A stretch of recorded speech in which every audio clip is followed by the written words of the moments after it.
Okay.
Welcome, Lisa.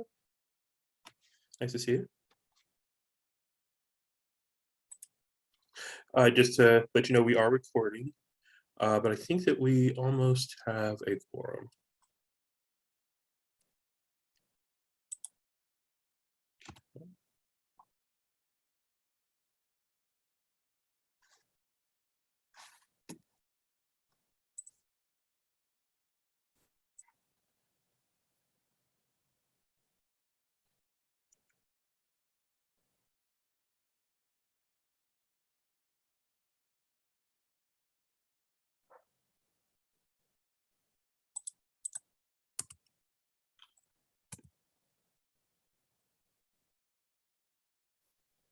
Hello, everyone, and welcome to the East Bay Community Energy Community Advisory Committee meeting. Staff, can you please take roll and confirm quorum? Yes. Okay, hold on 1 second. Thank you. Cynthia Landry. Present. Member Landry. Thank you. Member Frank. Present. Member Lou. Member Lou. Member Swaminathon. Here. Okay, thank you. Member Lakshman. Member Lakshman. Member Tauria. Member Tauria. Member Pacheco. Member Pacheco. Member Sutter. Present. Yes. And Member Souza. Member Souza.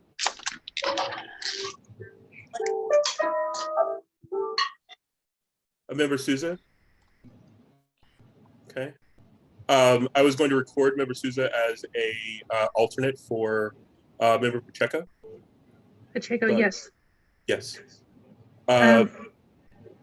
Hey, Mikey, you're muted. Can you confirm that you're here?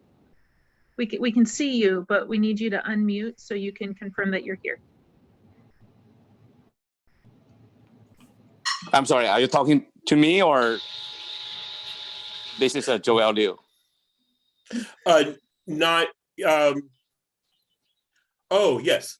I'll let the record record that that you're here. So I'm just taking attendance now. So Member Lou is here. Yes. Yes. Great. Thank you. Member Hernandez. Member Hernandez. Member Lutz. Member Lutz. Member Mutzenberg. Here. And Chair Eldred. Present. But Member Souza, you do want to say that you're present? Oh, pardon me. Yes, I am present. Great, thank you. Excellent.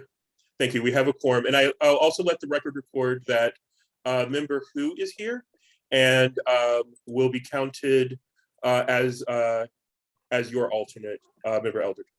Thank you. Thank you. I will be stepping out of this meeting shortly. I did want to show up and give the chair report, but before we do that, we should go to public comment. And as a reminder, I would like to say that public comment is reserved for members of the public who would like to make comment on EBCE related business that is not on the CAC agenda. It can be on the board agenda, but that is not on today's agenda. Have you received any public comment, or are there any members of the public with their hands raised? We have received a written public comment from Ryan Pickering. Ryan Pickering, if you would like to specify your hand is raised, I'll go ahead and recognize you for 3 minutes.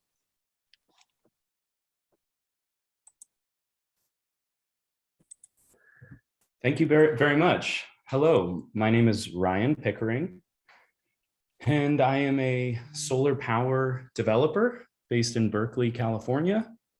I've been building solar power systems in California since 2009. And in that time, I've helped install over 7,000 rooftop systems with the help of my team, of course, as well as a few hundred batteries. And I've learned a lot through the process. During my time, I have also been studying energy policy, both at the state level in California and the federal level. And I wanted to share a book that I read recently called Shorting the Grid by Meredith Angwin. And I meant to bring the book into this room, but it's in the other room. I wanted to read a few passages in which she discusses, she is a famed energy policy researcher based in Vermont. And she reads that renewable energy, wind and solar specifically, do require firm backup power sources as they are currently, from a technological standpoint of what is available today. And, I have studied energy storage and wind and solar, and I can confirm that we do indeed rely upon a stable grid. And today that's mostly powered by natural gas. And natural gas has been a good partner for California. It's really reduced our emissions and provided very reliable grid. Today, over half of California's grid is powered by natural gas. And that's okay, but what we're building is a wind, solar, and natural gas hybrid. And there's no amount of batteries that could, or demand response changes, that's really going to change that hybrid model. There's one other power source in California that powers 10% of the grid, and that is Diablo Canyon Nuclear Power Plant. I have been anti-nuclear in the past, but in the last year, I changed my mind about nuclear energy, given its safe track record and its very low emissions. And so I think it is scientific consensus that nuclear energy is clean energy. And I wanted to bring that to EBCE's attention, given that the plant is closing. There is talk of the plant staying open, and I would urge EBCE to push PG&E to keep the plant open so that we can achieve our decarbonization goals as a state. Because if we turn down Diablo Canyon, it's like turning off all the solar panels that we've installed on rooftops. And I think that would be a regressive move. Thank you for your time and your service to the community. Thank you. Jessica Tovar. Jessica Tovar, you're recognized for 3 minutes. Jessica Tovar, East Bay Clean Power Alliance. Thank you very much for, yeah, I just had to add my 2 cents about that as an environmental justice organizer and person from environmental justice community, and organizing with many environmental justice allies throughout the Bay Area. Just want to reiterate that we advocated for a community choice program to make more local investments in clean energy. The wind, the solar, battery storage, but especially the energy services like energy efficiency, different programs to save money, but at the same time create local jobs. And just want to emphasize that nuclear energy is very destructive. And one of the things that I want to highlight that I've brought up in the past is that these nuclear power plants are also targets for war. And just to emphasize that that is an ongoing concern is the safety of our communities when it comes to power plants, nuclear power plants, the storage, the mining, the dumping. I mean, this is all very problematic. It's certainly a ongoing concern even after a plant is shut down. So I just want to emphasize that, and our true energy, clean energy future really lies in the investments in the local development, and weaning off of the dirty stuff and the scary stuff like nuclear. So I just had to add that. Thank you very much. Clean power to the people. Great, thank you, thank you. I see that Ryan Pickering has his hand raised again. Would you like to recognize Ryan Pickering for an additional comment? No, we have heard public comment, and this is not an agenda item on tonight's. Great, okay, thank you. Yeah. There are no further public comments. I would also like the record to indicate that Member Pacheco has arrived. So we have both voting members from the Central region. Member Souza is now the alternate. Member Pacheco and Member Sutter are the voting members for Central. As well, Member Lutz has arrived as well. So the attendance record, the roll call will reflect that. Thank you, Adrian. Thank you. All right, so seeing no other members of the public with their hands raised, the next agenda item is approval of minutes from March 14th, 2022. Are there any comments received on this agenda item, or any members of the public who would like to comment on the meeting minutes from March? Seeing none, I will either look for a motion to approve or seek discussion. Member Landry? Yes, motion to approve the minutes from March 14th, 2022. Is there a Mary? Second. Perfect. Seeing no discussion, will you please call a roll call vote on this item? Great, thank you. Member Landry.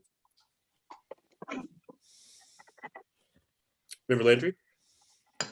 Yes. Thank you. Member Frank? Yes. Member Liu? Yes. Member Swaminathan? Yes. Member Lakshman? Member Talreya? Member Pacheco? Yes. Member Sutter? Yes. Member Hernandez? Member Lutz? Yes. Member Mutzenberg? Yes. Chair Elder? Chair Elder? Yes. Thank you. The motion passes. Thank you. So the next agenda item is the chair report, and I kind of wanted to take this opportunity to again extend some gratitude. We're really happy to have Adrian back, and deepest gratitude to Lori for stepping in such short notice. But it does feel like we've kind of now that the running of the meetings is back to kind of a more stable platform for us, I really wanted to give kind of our newer folks a little bit of context. We have historically been a really effective body, and we are thrilled at all the talent and the passion and the energy that has joined this committee. And I have definitely heard from alternates that they would like more opportunity to be involved and more opportunity to be engaged. I have to step out partway through today's meeting, so I'll be utilizing Member Hu as my alternate. If you might consider checking in with your alternates if you have a very good attendance record, which I appreciate and love incredibly much, to see if sometimes other folks would like to find a way to participate. I also encourage, if you have particular interests outside of this, I have had some discussions with staff about looking at ways to increase participation for those members who want to do it, certainly not putting work on anyone who does not want to add more to their plate, but for those members who have expressed interest in participating on a deeper level, do know that we are exploring ways to make that happen. Staff has asked me to connect them with staff in other agencies whose advisory bodies I sit on, and I am waiting for the, we are waiting for the, sorry, I got distracted by the chat. It's for folks who have their cameras on are the people that you can see. Some folks don't have internet that's strong enough to run the cameras. So not everyone has their camera on, but you are quite welcome to turn your camera on so that the public can see you if your bandwidth can hold it. So I'm working on identifying the appropriate staff from different agencies, and I just wanted you to know that we really do value your voice and your participation. It's really important when you're here. Please participate in discussion. We really do need your voice and your expertise. And that the second item really is that JP Ross, who has been a phenomenal leader in execution of our local programs and the local development business plan, sent an email that there has been some really positive progress towards the matrix and metrics, not matrix, and that there will be an agenda item coming to this body soon where we fill everybody in on what's going on, where we are in that process and how that's going to be utilized to examine our programs. So I'm really excited that that's happened. I'm really grateful for his leadership and perseverance in bringing this very important tool to not only this body, but the public. A lot of times we can get kind of lost in very, small details and forget that people really need to see how this affects their lives in concrete ways. And this is one of the ways I feel like we're going to be able to really demonstrate the whole portfolio balance benefit to our local community. So just wanted to give you that update. And thank you to William for stepping in for me last month and for leading this meeting shortly hereafter. So that is all. Are there any comments on that or comments from the public or members of the public with their hands raised?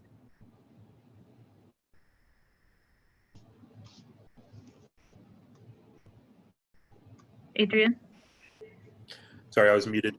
There are no hands raised from the public. There are no hands raised from the public. Excellent. Then I will turn to the committee to see if there's any comment on that. Cynthia Landry?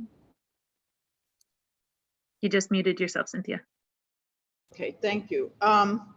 Thank you for that report, Ann, Olivia. I was just curious, do we have a working group that is working on the metrics in addition to public comment that has Hey. been Actually, gathered? since JP's on this, do you want to explain sort of where that bit?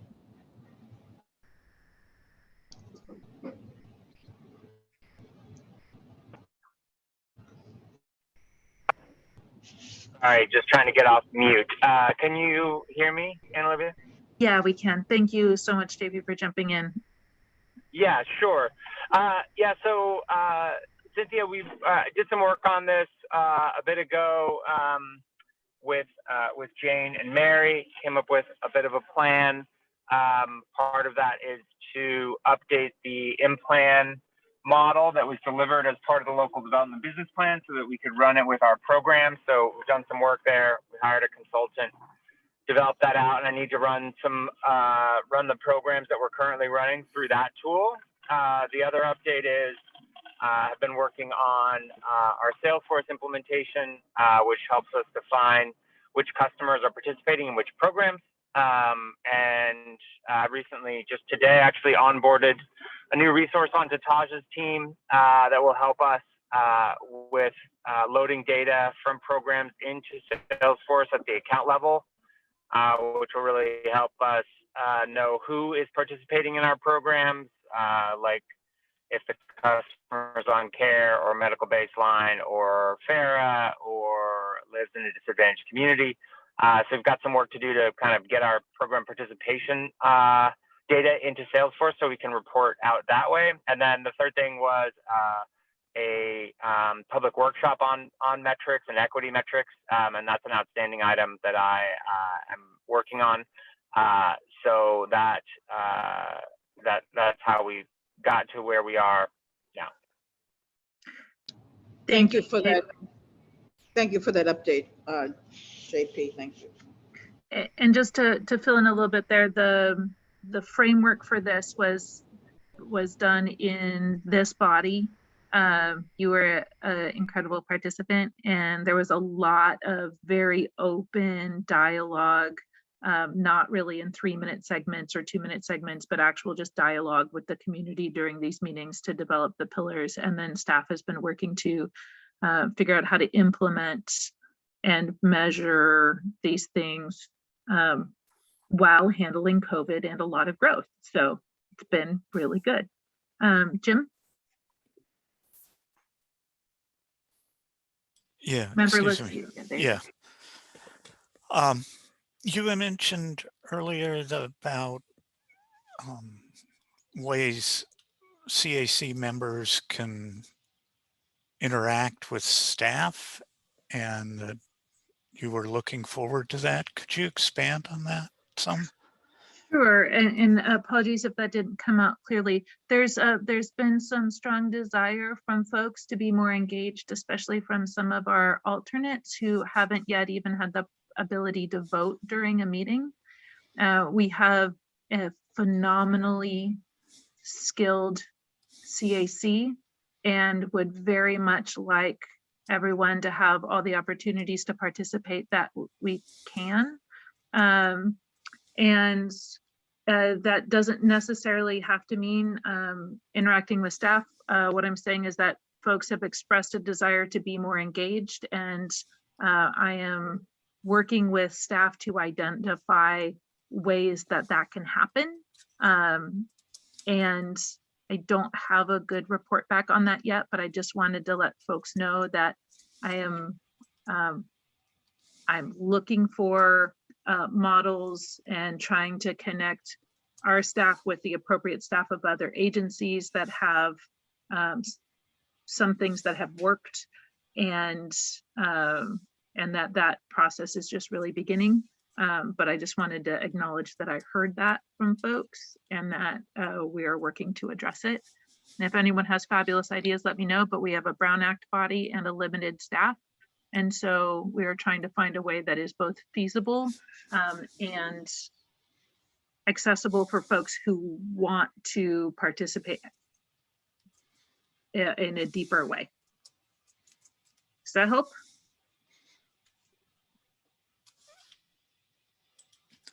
Mm,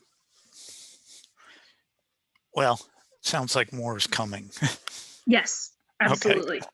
I I'll don't have a wait. good answer yet. Great. Okay. Member Pacheco?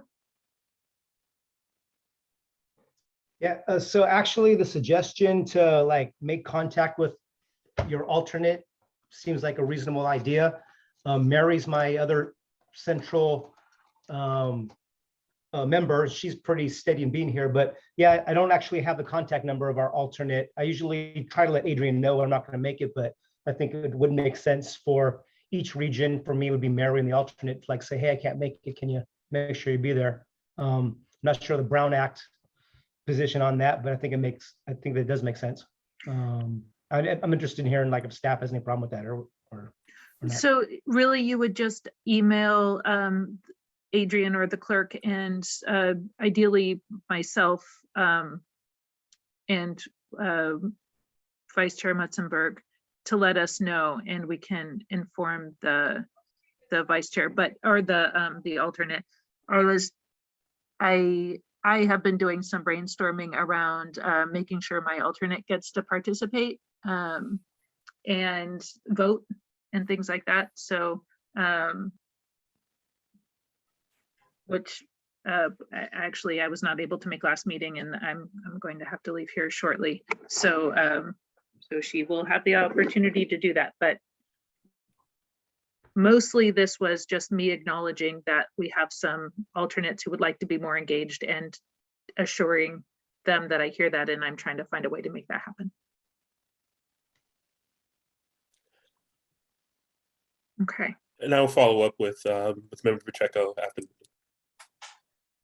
Thanks, Adrian. Okay, thanks.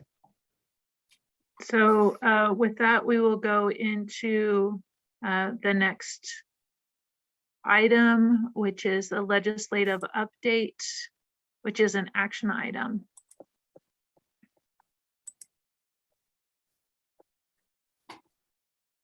Great. Hi all, my name is Alec Ward. I'm an Associate Policy Manager at EDCE.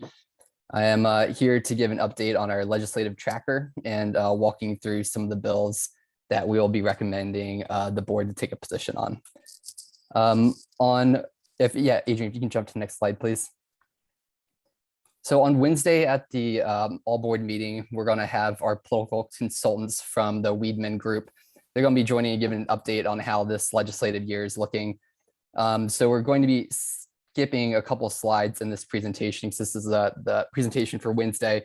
We're largely going to focus tonight on which bills we'll be recommending positions on.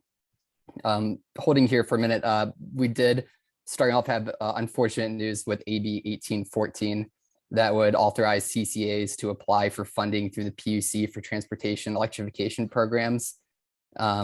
And we previously got board approval on this bill for support. So we've been working to promote it at the Capitol. Fortunately, we did learn recently that this has been tabled and pulled for the year due to heavy opposition from other parties. We learned that CUE, the Coalition of California Utility Workers, and the utilities themselves were lobbying very hard against this bill. They saw it as competition with their transportation electrification programs. So they turned this bill into their #1 defeat bill of the year. So the opposition was too hard to push through this year, but we're hoping it'll see a future hopefully next year. I'm very sorry to interrupt you. We didn't get a connect part of this. About how long is this presentation? This presentation will be about 5 minutes, I think, maybe a little bit longer. You're perfect. Thank you so much. Sure. Next slide, please. So just an overall timeline here, where we currently are in the legislative process. Yep, that's the right one. As you can see, the governor submitted his budget in January. The bills were introduced in February, and now they're undergoing committee work and hearings. Right now, we're in the middle of the hearings and the committee work, so the status of these bills I'm going to walk through might have changed. The final budget has to be passed by August. And now, Adrian, if you'd be able to jump to slide 7, the first table with slides, I can let you know with those. There you go, that one's. So I'm going to walk through first the Assembly bills and Senate bills that we're recommending the board take positions on. I've included in the packet going out to board members memos on these bills, and they all have one-pagers there as well with more information, except for 1393. I'll talk about that a bit more when we get there, but it's currently being edited. Then I'll walk through the bills that we're watching, not the bills that we're asking the positions from the board this week. All right, so I'm starting with the Via Padua, AB 1960 at the top. This is one of our legislators. They are marked blue. It's supporting more regional diversity of CPUC commissioners. We think this could help the PUC become better tuned to diverse needs across the state. So we are recommending a support for this bill. The next bill, AB 2070, that's Bauer Cahan, another one of our legislators. It requires electrical corporations to notify a fire protection district at least 24 hours before a power shutoff, or else they would face penalties. We think this would help our customers better prepare for outages themselves, and it would also give local government entities like ourselves notice so it can help mitigate any impacts from the outages. We have AB 2667. This creates a new broad CEC fund for customers, to adopt DERs. And I should note this is a Friedman bill. It really allows for a broad range of DERs. This would include customers that are wanting to adopt demand management, that are managing charging of electric vehicles, and really other DERs that would reduce GHG emissions. Incentives would be equitably awarded, and EDCE would even be able to apply for its customers for these funds. So it would very much help us expanding our load management programs like Resilient Homes. AB 2765, Santiago. This would create a new taxpayer-funded public purpose programs fund. This fund would cover the costs of CPUC public purpose programs, including energy efficiency, conservation, lower income bill discount programs, including CARE and FARA. These are currently funded through the ratepayers, so this would help affordability and lower disconnections with lower electrical rates. And it would also help promote electrification by keeping electricity costs competitive. SB 1112 by Becker. This is a technical bill increasing reporting to counties on decarb programs. This proposal would better help support tariff on bill, TOB, finance proposals, which are currently being brought in front of the PUC. It would require the CEC to study how California can better leverage federal and state funding for tariff on bill programs. And we really support these programs because we access to credit as well as home ownership. So we think this could boost the diversity and the expanse of our building decarb programs. And lastly, there's SB 1393, Ochuleta, and this orders local governments to obtain approval from the CEC for any local requirements that mandate the replacement of fossil fuel appliances with electrical appliances in existing buildings. So we're recommending an opposed on this bill. It would really permit the CEC to deny projects for a large range of reasons. And it could discourage, and in fact, prohibit some communities in EDC territory from adopting electrification standards, which we've been supporting. We've heard, though, that the author's office is amending the bill, but we're keeping a close eye on that. And for now, we still recommend taking the opposed position for these previously stated reasons. If you could jump to the next slide, please. So I'll try to move a little quicker through these last two slides here on bills that we're watching. We already discussed 1814, that's been held. Now these bills, the rest of them have risen to our tracking. We're not at the support opposed recommendation level yet. Some are not as pressing, some we're deferring to Cal CCA on, some were also currently being amended. So we're waiting to see where they end up. The first one is AB 2061 by Ting. This would require data disclosure from EV charging stations in order the CEC to assess reliability and equitability issues. Cal CCA is currently working with this author's office to clarify and potentially tweak who's subject to these new requirements. So we're waiting to see what the final bill looks like before recommending a position. AB 2587, that's Garcia. That would require the PUC to open a new proceeding related to the procurement of firm zero carbon resources. Cal CCA is also reaching out to the author's office to learn more about the goals, so we're going to watch for now. AB 2700, that is McCarty, that requires the PUC to work with utilities to ensure that their distribution systems are upgraded to support the state's anticipated level of EV charging. And it requires CARB to share fleet data to inform electrical grid planning, requires the CEC to forecast the distribution needed for DERs. We're also reaching out to the author's office on this one to learn more, so it's currently a watch. AB 2703, it's establishing reliability standards for EV charging stations. We're working with Cal CCA to make sure that this bill will accomplish the author's intent without creating any unintended consequences. So we're holding it as a watch right now. Next slide, please. These are the last of the watch bills. SB 45 requires the Department of Resources, Recycling and Recovery to analyze progress in achieving organic waste reduction goals and to assist local jurisdictions with the funding to comply with these goals. We're currently exploring the potential benefits of this bill could bring about, so we're watching for now. SB 833, this is a revitalization of last year's SB 99. It's a grant program to local governments to develop and expedite community energy resilience plans. Right now, we're working with the author's office to try to give CCAs a pathway to participate and benefit in this program. So it's currently remaining a watch. SB 881, that is MIN. This gives the PUC the authority to monitor and penalize non-compliance with IRP greenhouse gas emission reduction standards. Cal CCA is currently working with this office on some potential fixes to the bill. For example, it believes that if we're monitoring GHG emissions, that should take place in the RPS proceeding, which is already a compliance proceeding. So they see that as a more appropriate place. So right now we're watching to see where it turns out, but we think that if this were to turn into, were to get signed, we wouldn't have any issue with meeting the demands of this bill.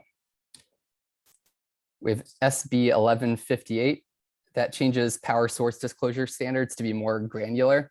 Right now, Cal CCA is opposed unless amended. They believe that it might have some unintended consequences on reliability. So through Cal CCA, they're working with the authors to avoid any potential hangups and to make sure that this bill would be feasible. So that's another wait and see.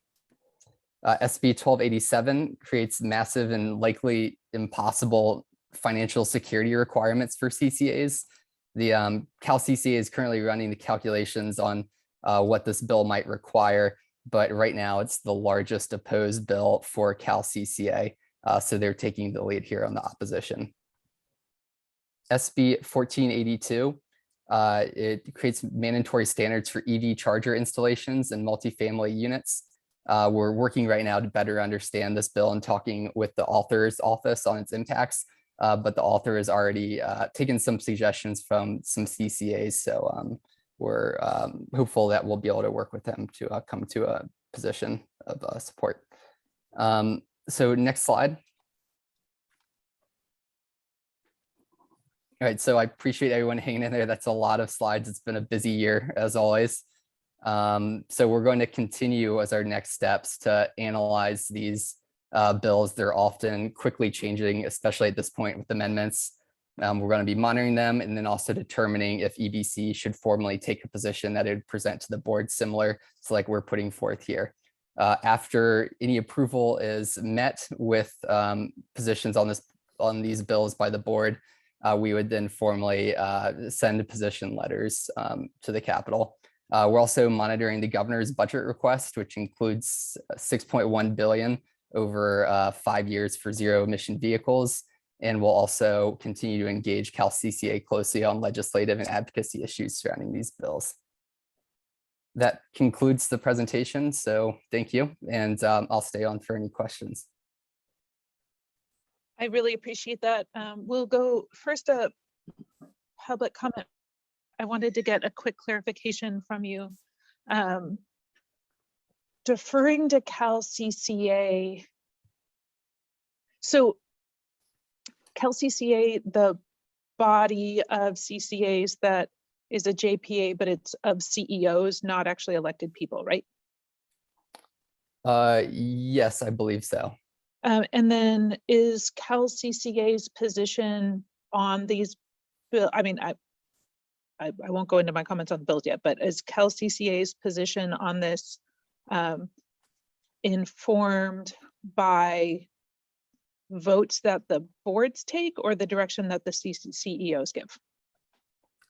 We have a weekly meeting with policy CCA members across the state, Cal CCA, where we take turns analyzing and discussing these bills, and then vote on positions that we'll recommend that then Cal CCA itself with the CEOs will vote on, and that will then become the final position for the bill.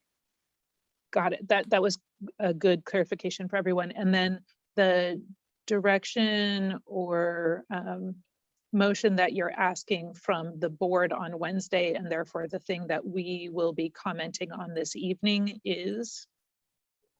It will be for EBCE's individual positions on these bills, which could very likely, and I believe in the case of all of these, mirror Cal CCA's positions. Great, cool. Those were just the clarifications that I had. So we'll go first to public comment, and then we will return to questions from the advisory committee. So Adrian, do we have any, have we received any written public comment, or are there any members of the public with their hands raised? Yes, we have one comment from Jessica Tovar. Jessica Tovar, I'll recognize you for 3 minutes. Hi, thank you, Jessica, East Bay Clean Power Alliance. I did miss, I think, Alec, you mentioned something about maybe a bill that had to do with that it was competitive with electrification of transportation. And I missed what you said about it, but I wanted to catch which bill that was. And then another question that has come up is, what does IDER stand for? If we can get some clarification on that. And then for Bill SB 1393, we're curious if you have any information about whether this would provide any oversight specifically on equity issues, like if the no NOx rules are passed by the agencies. Yeah, so we're concerned about obviously how that would affect lower income people, equity. And then let's see. Certainly concerned about SB 1287, so I look forward to hearing more about that. And then one question I have brought up before, but I don't think I got an answer, was a question about whether EBCE is following the high DER, distributed energy resource proceeding, because we think that that's something that EBCE should be participating in. And I believe that's it for now. Thank you. Great. Thank you for the questions. In response to them, where you heard the new remark about the competitiveness with its utilities, that would be AB 1814. It would have permitted CCAs to, like IOUs, apply for transportation electrification programs in front of the CPUC.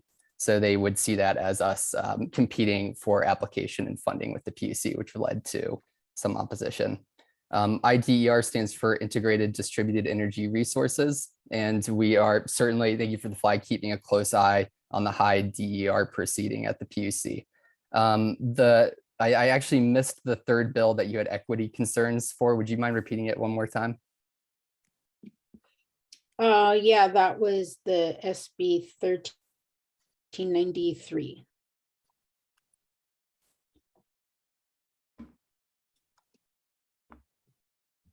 Great. All right. Yep. So that is, yeah, where we're currently having an opposed position on for various reasons, including encroaching on a city within our territory's ability to do electrification, the higher electrification standards. So would agree that we're looking to oppose this bill.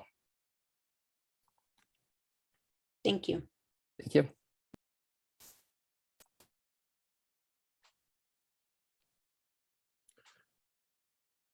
There are no further questions from the public. Thank you. I just had a serious mute issue. So we will go now to questions and comments from the CAC. Jim Lutz first.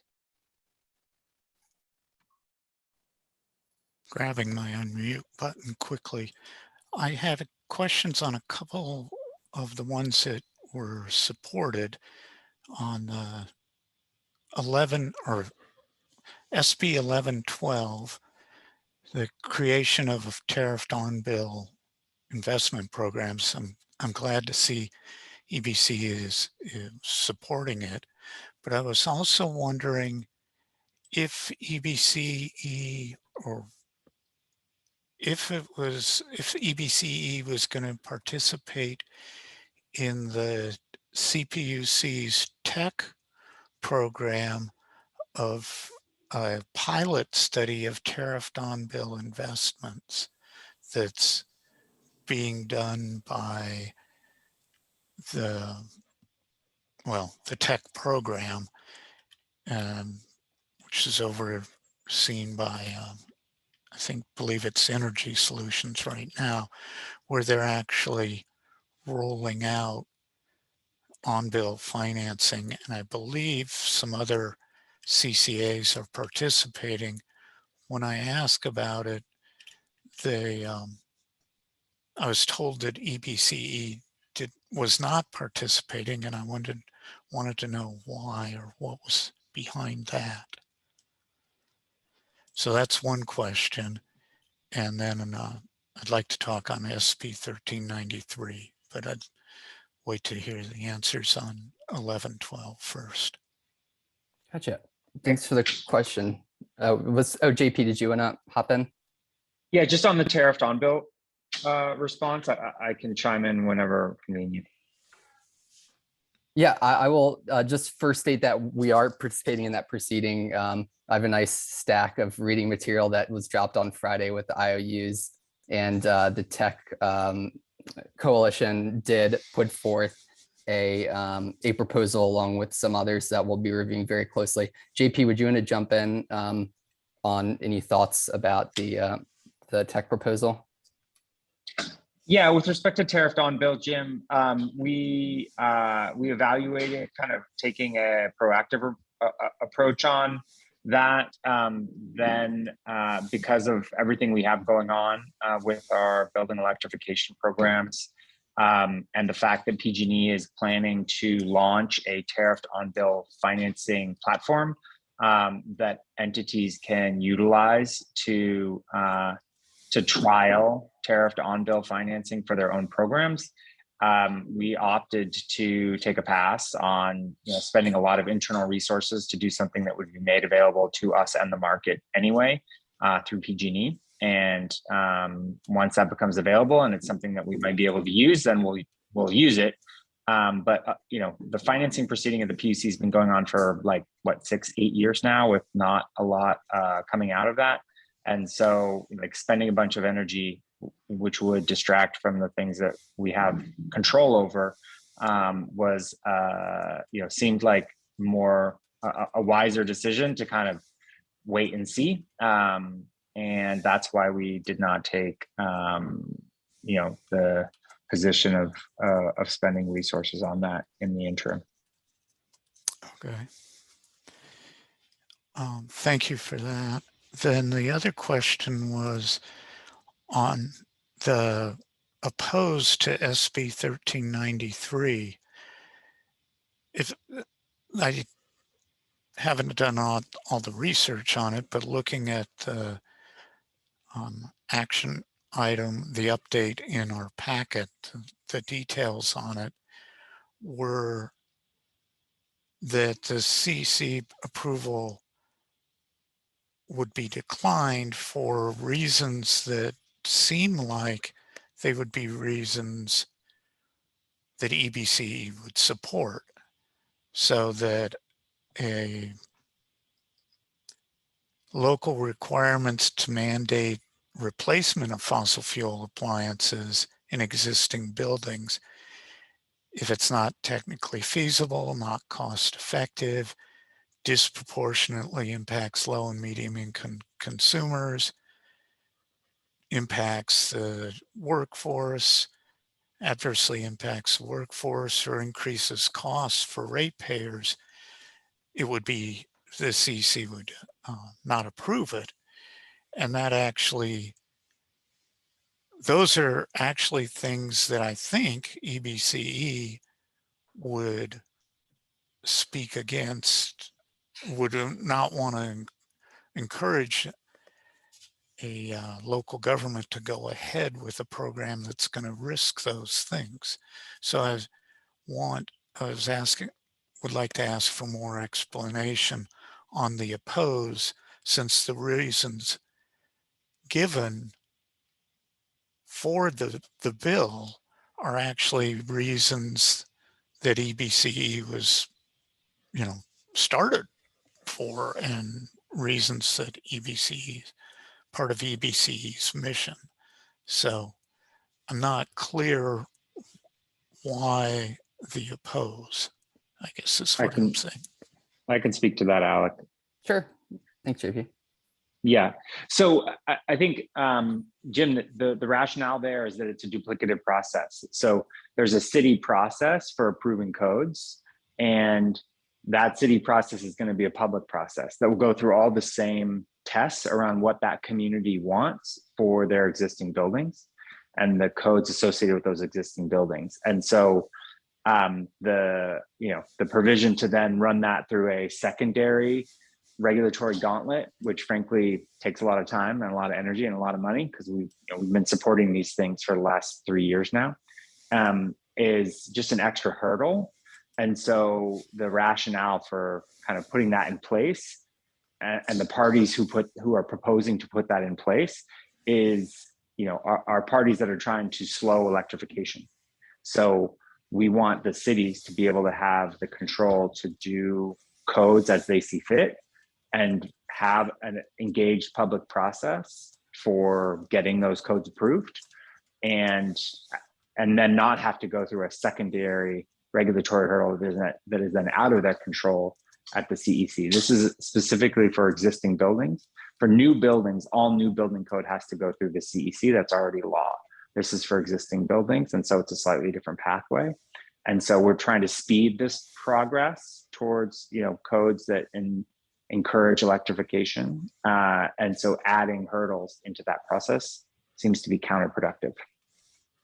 Is there a way to make sure that the cities address these issues, or EBC in their support of the city's considerations of electrifying existing buildings? Can EBC make sure these concerns are addressed at the city level? If there's not going to be a way of making sure those concerns are addressed at the state level.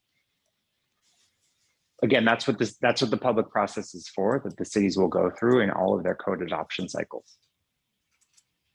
So it's not EBCE's place to add an additional process. Again, we aren't passing the codes. We have been providing assistance to cities on model codes and providing some cost effectiveness feedback to them through our REACH code process. But it's not our role to kind of duplicate the process that the cities are already putting in place that will raise all of those concerns and issues around cost effectiveness and equity and so forth. Yeah, but is there anybody,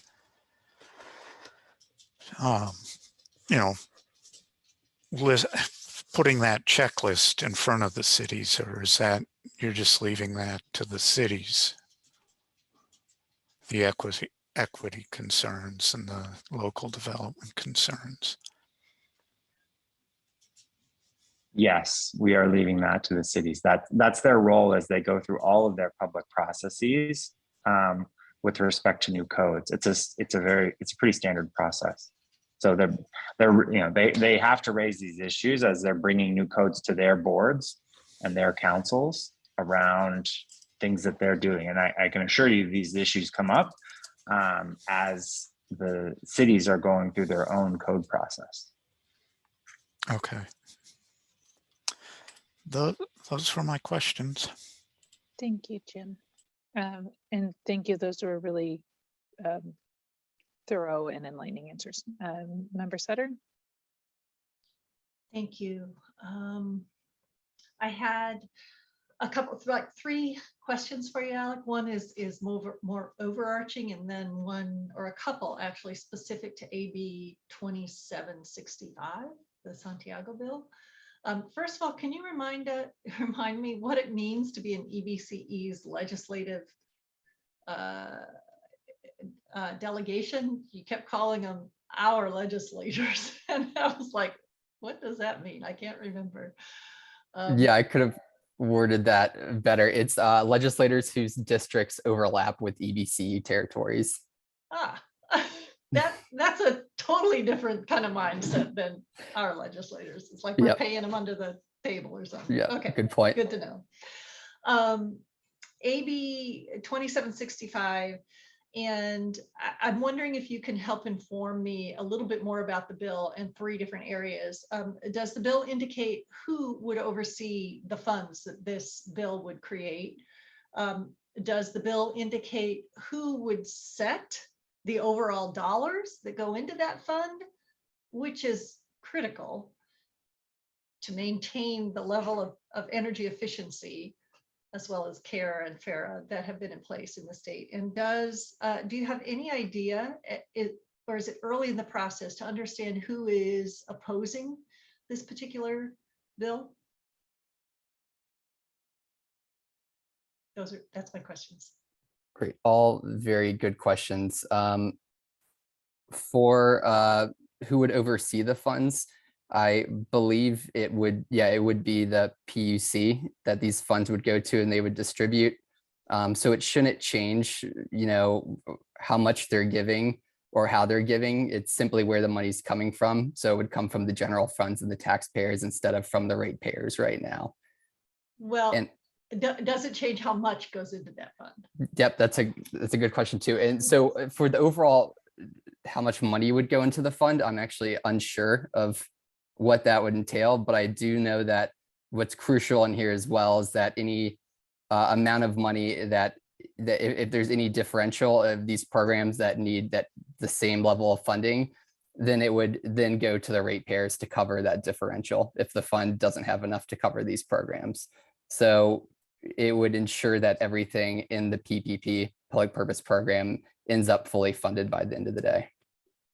But then who decides how much should be fully funded? I mean, there's aspects of the, I can see the positive components of it. It is shifting the cost from, is a volumetric cost that ratepayers currently cover. And if you're on solar, you're not paying as much, to taxpayers, of which are going to get more from those that pay more taxes. I mean, I can understand the purpose of it, but part of me worries about the ability then of the legislature to raid these funds, which have energy efficiency, has had funds that the legislature has wanted in the past, and there has been enough checks and balances in place to where they were unable to use that when there have been shortfalls in the state's government. And I'm wondering if there's been any discussion among the bill writer or anybody that you're aware of about ensuring that at least a certain lower level funds are there, because it has an opportunity to really degrade energy efficiency. My guess is CARE and FARA will not be degraded because that's often high priority for politicians. Energy efficiency and the funding for that I can foresee that going down, and I'm worried about that. And so I'm wondering if there's any opportunity to try and get language about a floor or something in there. Yeah, those are all good points. And it goes to your third question. I'm unsure if I haven't heard of any opposition, but I can certainly look into that, as well as your concern about a floor, there being a set amount with this funds. that could certainly be I'll look into discussion with that with the author's office. I believe at the end of the day, the PUC would, if they determine not to be sufficient, would then, if the funding in this new, taxpayer funded box isn't enough, that they would then move it to ratepayers to ensure that nothing is Yeah, but I think the underfunded. general rate case takes about a year. Yes. So, Yep. so there has the potential to have a lag and a lapse in funding, or unless certain things are put in place. So I know I would kind of caution EBCE on this one until some of the details are around, unless other members of EBCE and the board really feel that if the energy efficiency dollars go down there, they'll be able to use other funds to ensure that EBCE customers are able to use some of those funds. So those are my questions. Thank you much. Thank you.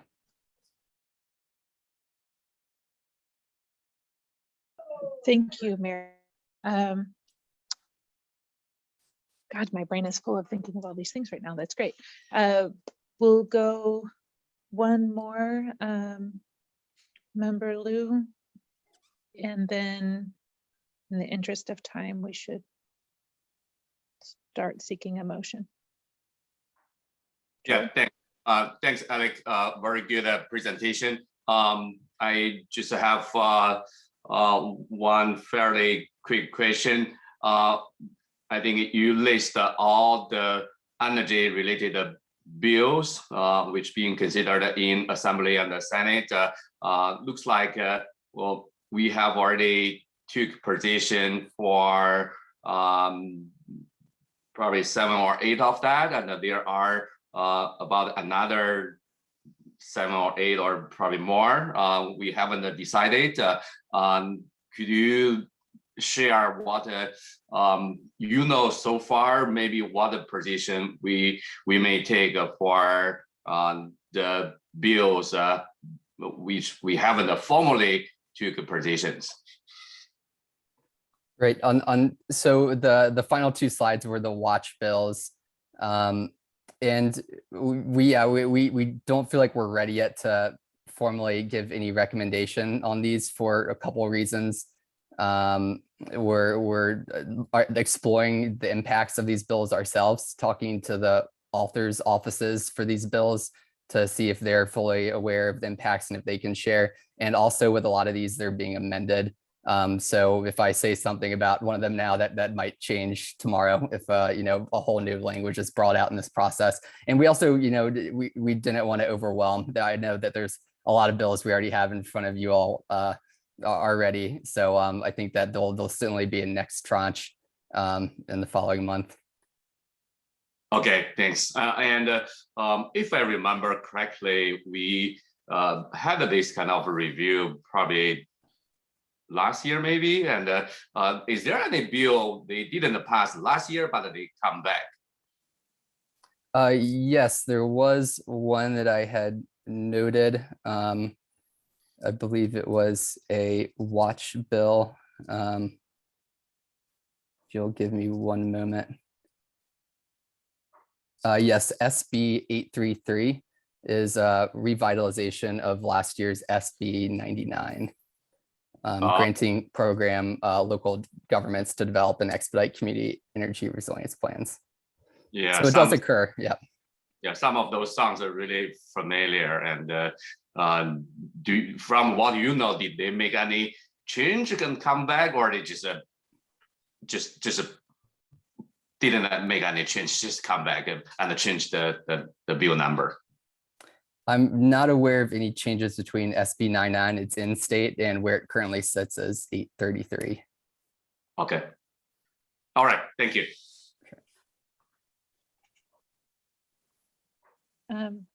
Thank you. Mary, is it another comment or are you making a motion? No, I was going to make a motion. I love that. But what's your motion? So I would like to make a motion that we support the oppose and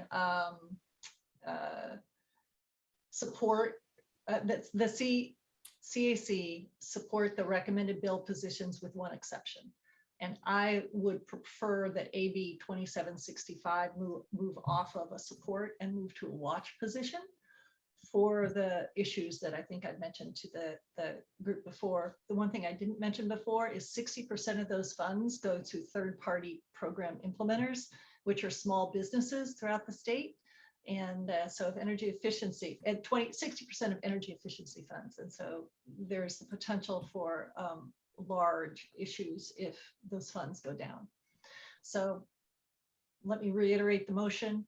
I motion that the CAC support staff's recommendations for the support imposed on the bills, with one exception, that AB 2765, the Santiago bill, be put to the watch list.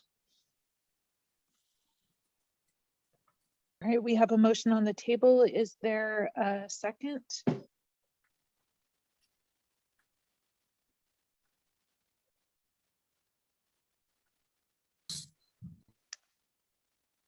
All right, hearing no second, is there an alternate motion? Yes, and Olivia, I was looking at, referencing again the bill that I'm looking at the PowerPoint, referencing the bill. If you wouldn't mind, if Mary could just repeat the bill number that she wants to move from, is it opposed to watch? No, from support to watch. It is AB 2765, the Santiago bill, which is creating a state fund out of taxpayer dollars to fund energy efficiency, care, and FARA programs that are public purpose charge on the electric side. Okay. I'll make the second. Okay. I'm sorry, can I we'll ask go for, to discussion. Ernie, so, and we will start with Member Pacheco. well, I was actually going to even pose a friendly amendment, but it may not be accepted. I haven't researched all these bills. I've looked at a couple, so I don't feel comfortable proposing the CAC support them all. I imagine that Alex and the team have done a great job, but there's enough there that I don't know about. I do take Mary's concerns seriously. It sounds like she is highlighting something that should be looked at closer, and I was going to propose that, well, not making a motion to support all the recommendations, that we make a motion that 2765 is closer looked at, or that the issues that Mary is bringing up is considered before a final position. Isn't that what moving it from support to watch does, Ernie? I guess maybe I'm not understanding. Well, so yeah, I'm not supporting your, I didn't second your motion because I don't support the CAC saying that we recommend that the board adopt all these positions, because I haven't looked at all the bills. Oh, I see. So so I take your concerns about this one bill seriously, but I don't feel comfortable saying that I myself and the rest of the CAC support all these positions, because I just haven't looked at all the bills. So I was delineating between the rest of the bills and your concerns about 2765, which I would like the board to take a closer look at. Maybe you just speak on that to them. All right, thank you, Ernie. Jim? I don't know if this sort of where it fits in the legislative process and how much chance there is to change these bills at this point, but I would support what Mary was saying and recommend maybe supporting the bill, supporting that one, the 2765, if there is a floor or some other protection of the energy efficiency and conservation programs in addition to the care and fair ones. So hearing her concern, I would say maybe not just watch, but actually try to influence the content of it to include some sort of protection like that.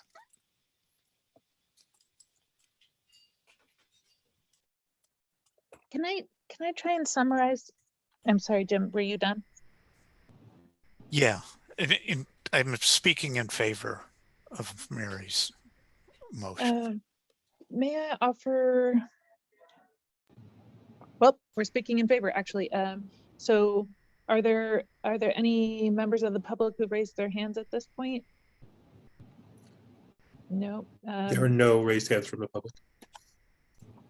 So what I'm hearing is that the motion is in favor of the majority of the positions recommended thus far by staff, knowing that sometimes those bills change and therefore our position changes, except for, Mary, what was the bill number? AB 2765. AB 2765. And that we would like staff to take a closer look at this before putting forth a support position. And if this passes, Mary, we would ask you to write a very brief summary of why, so that we can present that to the board on Wednesday. So is that a fair summary of your motion? Yes. Cynthia, since you seconded, does that sound like a fair summary of what you stated? Yes. Great. Yes, and Then we're at just this- moving it, and we're just moving it to watch means that, you know, we're going to watch it a little bit more closely. That's, you know, that's, yeah. Okay, so support of the majority of positions with staff taking a closer look at this bill number that I will not mess up, that can't seem to hold in my head. And with that, we will move into a roll call vote. Great, thank you very much. Member Landry. Yes. Member Frank. Yes. Member Liu. Yes. Member Swaminathan. Yes. Member Lachman. Member Talria. Member Pacheco. Abstain. Thank you. Member Sutter. Yes. Member Hernandez. Member Lutz. Yes. Member Mutzenberg. Yes. And before Member Eldridge, would you take this vote, or? I will take this vote, and then I'll be turning the meeting over to Vice Chair Mutzenberg. Great. At which Thank you. point my alternate will step in. Very nice. Thank you. Chair Eldridge. I am also going to abstain on this one. Great. Thank you. The motion passes. Thank you for that. And thank you. That was a really good presentation. It was a great balance between the amount of time that was spent presented and the amount of time that was available for discussion because of it. So I really am grateful that we didn't get a 40-minute presentation with 5 minutes for comment and that you managed to flip that around. So thank you so much. I'm sorry that I have to leave the meeting at this point, but I will turn it over to Vice Chair Mutzenberg and alternate Lisa, who will be stepping in for our district as a voting member. And we will see you all next month. Great, thank you. All right, thank you, Chair Eldred, and I hope you get well soon. So with that, we'll go ahead and go to the next item, which is the renewables procurement.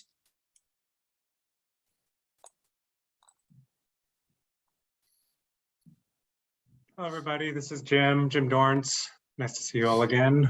I assume everyone could hear me okay, so I'll just go on through it. So I'm going to discuss renewables procurement, but ultimately this is an action item asking the board to adopt the schedule that was presented as information only in February. Next slide, please.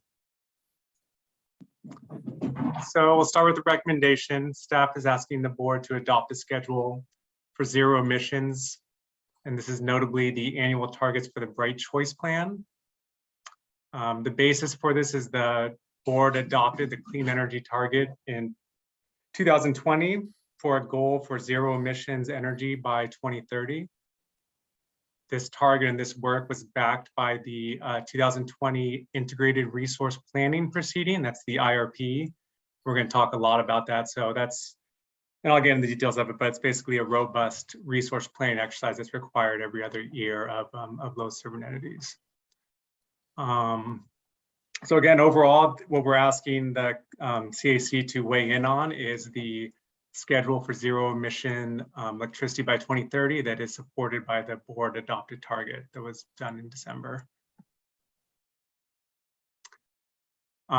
So again, we're going to start with going over a little bit of background. I'm going to talk about the 2020 IRP.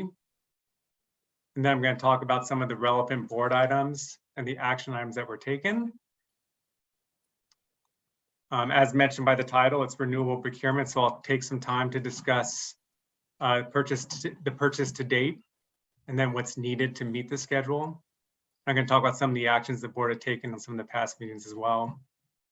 And then we're going to present the schedule that's going to have the annual targets for Bright Choice through 2030. And that's what the board is actually being asked to adopt. And then again, we'll go over next steps. Next slide, please.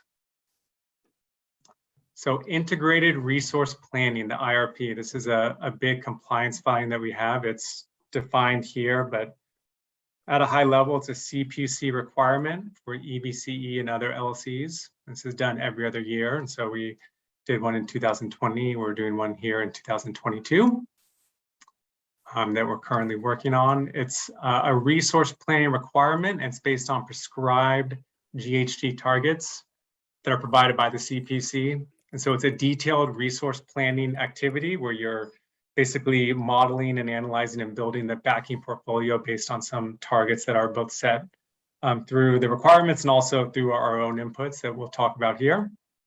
And so again, we're talking specifically about the 2020 IRP that was conducted.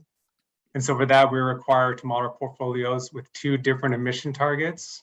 These are here in bold. It was 46 and 36 million metric tons of emissions. And so basically for the 2021, we establish these targets for 2030, and then we do a bunch of modeling and analysis to see how to get these emission targets. And this involves a lot of discussions with the board, a lot of analysis, and a lot of modeling as well. The table here is taken from the December board presentation. It shows some of the scenarios that were presented in December. And so in addition to the two required emission targets in 2030, staff presented two additional targets, including an aggressive zero emission target for 2030 that was adopted by the board.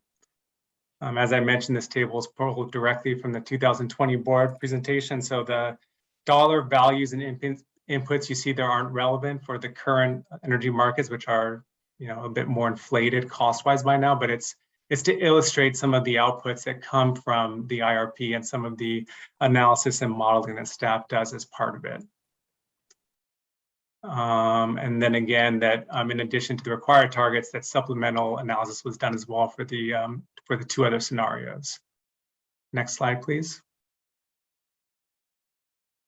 So again, still talking about the 2020 IRP.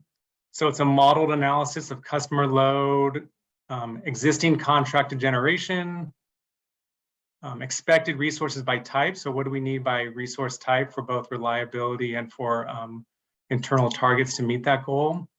And then again, based on reaching a specific emission target, which again, we stated in the previous slide. So it includes attention towards meeting the reliability requirements that are put on us by the CPUC.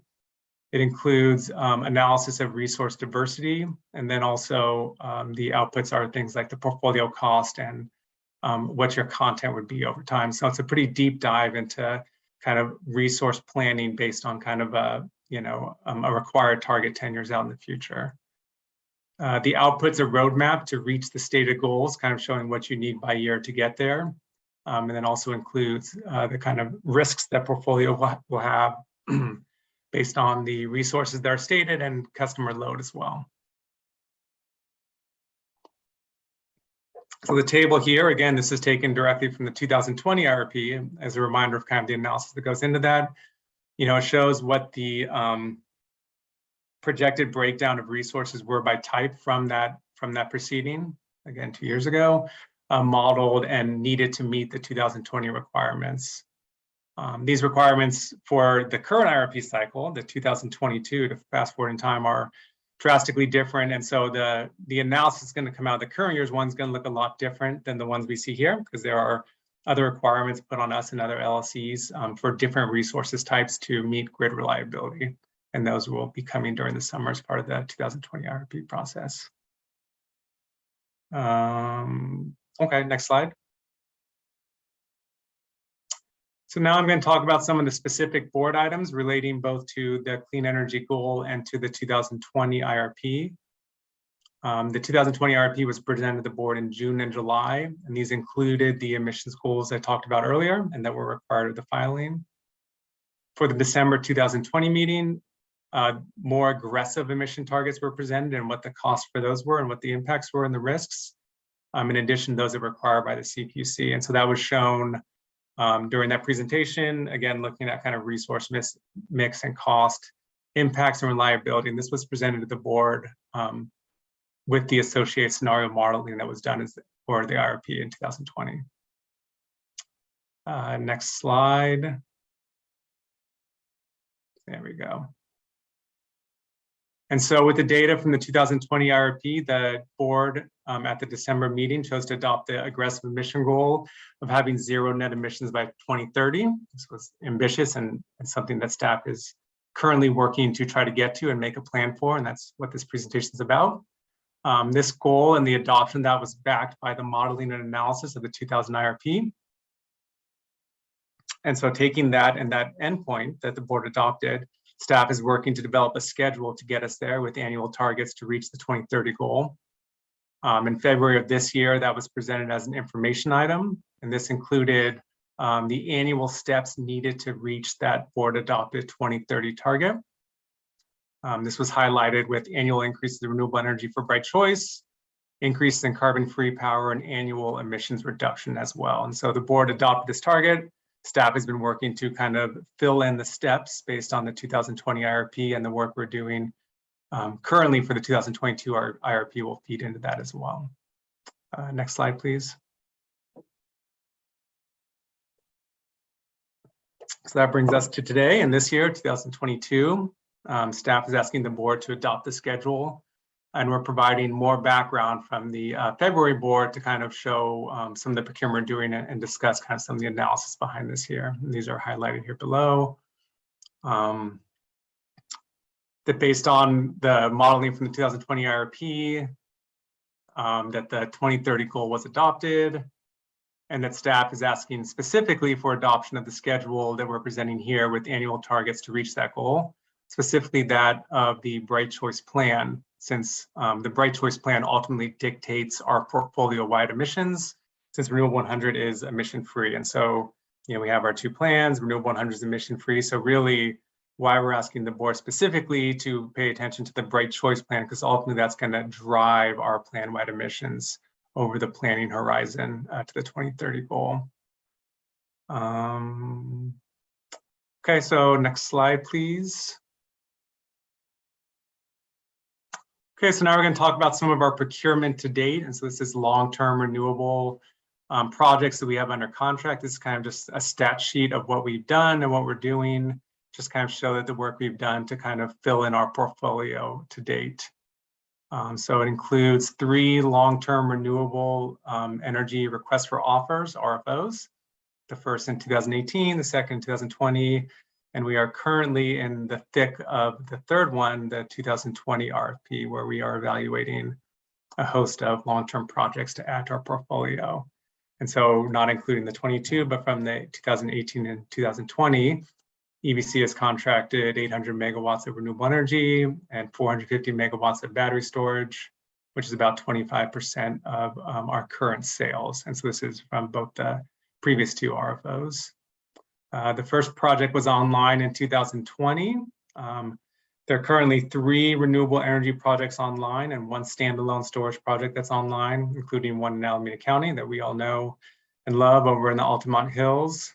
And then we should have a 4th one coming online here soon, fingers crossed, in this half of the year that we're working on as well. So, by the turn of the fiscal year, we'll have 4 of our projects online and at least the 1 storage project with more to come. Next slide, please. Okay, so this slide takes kind of what we talked about earlier, that 2030 zero emission goal, and it uses the schedule that I'm presenting tonight as kind of a ladder to get there. And then below it in the other columns are our currently contracted renewable energy and the large hydro that we have and are expecting as well. So the dark green are our long-term contracts. The orange bars that are below the line are reflective of our additional needs that are required for renewable energy or carbon-free to meet the targets that we're presenting here tonight. And again, the top line is based on the schedule that I'm presenting here. Next slide, please. So that's the background. The 2020 IRP and the scenario analysis and modeling from that informed the board to establish a mission target of 0 emissions for 2030.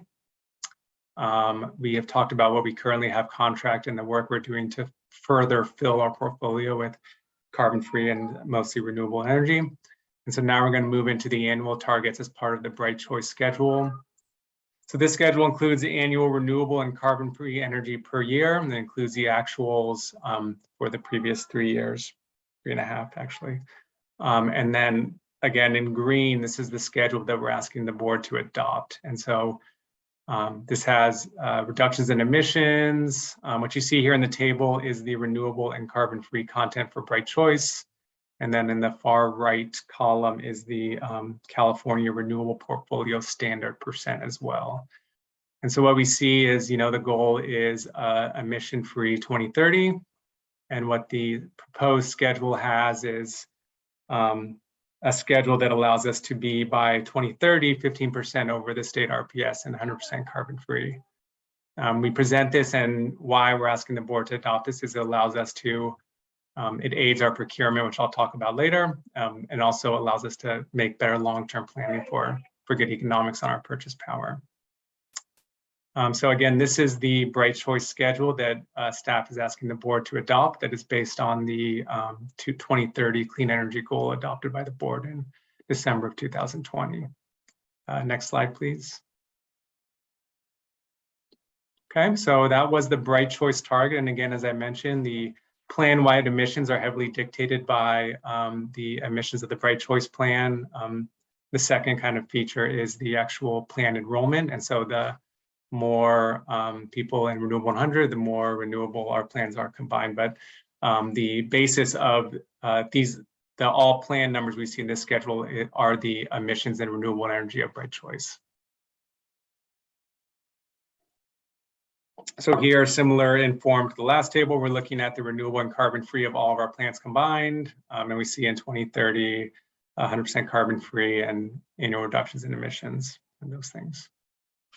Next slide, please. Thank you, Adrian. So this is just a chart display of the same tabular data that was in the other one, because people like to look at data differently. I know I do. And so this is kind of a bar chart showing the progression of time to 2030 with the requirements for renewable energy and carbon-free energy from large hydro, which includes the state RPS, and then the gray line is the annual reductions in emissions as well, an emission factor. Next slide, please.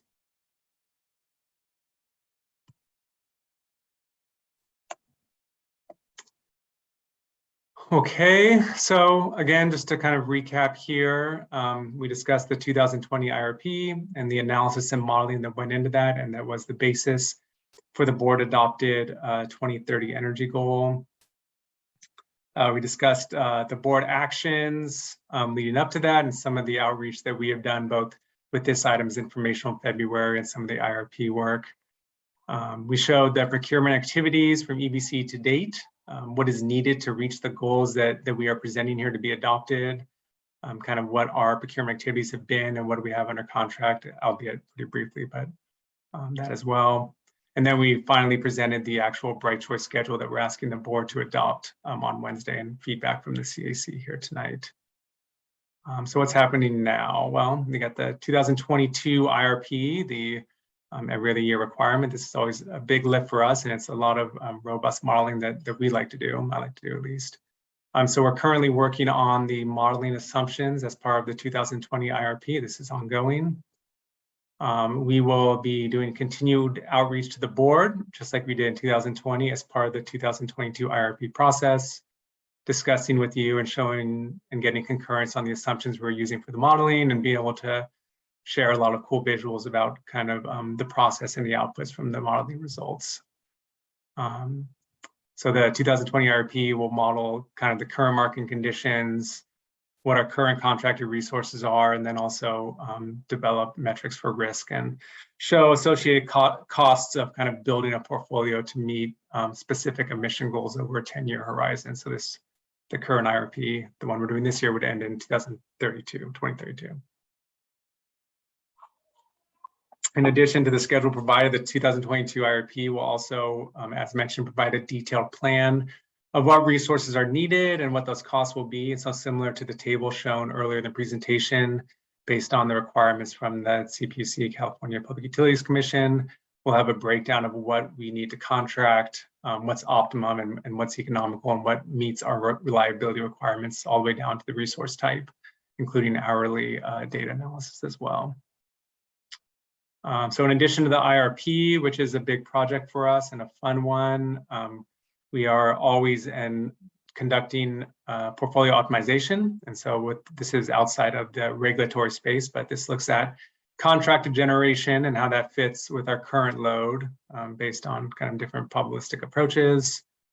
And then we use that pretty extensively when we evaluate the future projects. And so as part of the 2022 RFO, the one where we're looking for more renewable projects, we're continually modeling how our current projects are coming online and what their performance is in load to see how we fit those other little puzzle pieces in to reach the renewable and carbon-free goals that we want. And that's why it helps having a long-term plan to kind of build that out for us as well.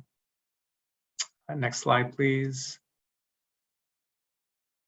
Thank you. So next step. So again, the basis of this presentation is asking the board to adopt the schedule to meet the adopted 2030 goal, in particular, the schedule for the Bright Choice Plan. And this is that will be based on both the current year 2022 IRP modeling and the portfolio optimization that we do.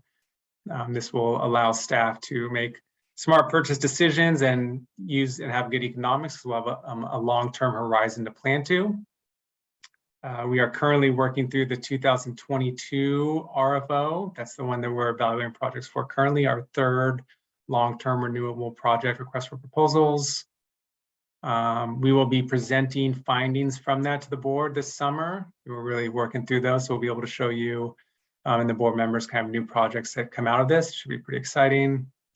And then we will always and forever continue to evaluate how long-term renewable projects fit in our portfolio, and always with a focus on those that are within our service territories and that meet our future needs.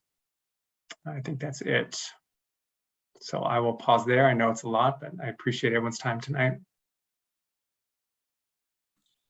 All right, thank you so much, Jim, for that. With that, I'll go ahead and open up for public comment. Adrian, do we have any hands up? Yes, we do. We have 3 hands up. I will recognize Vaughn for 3 minutes.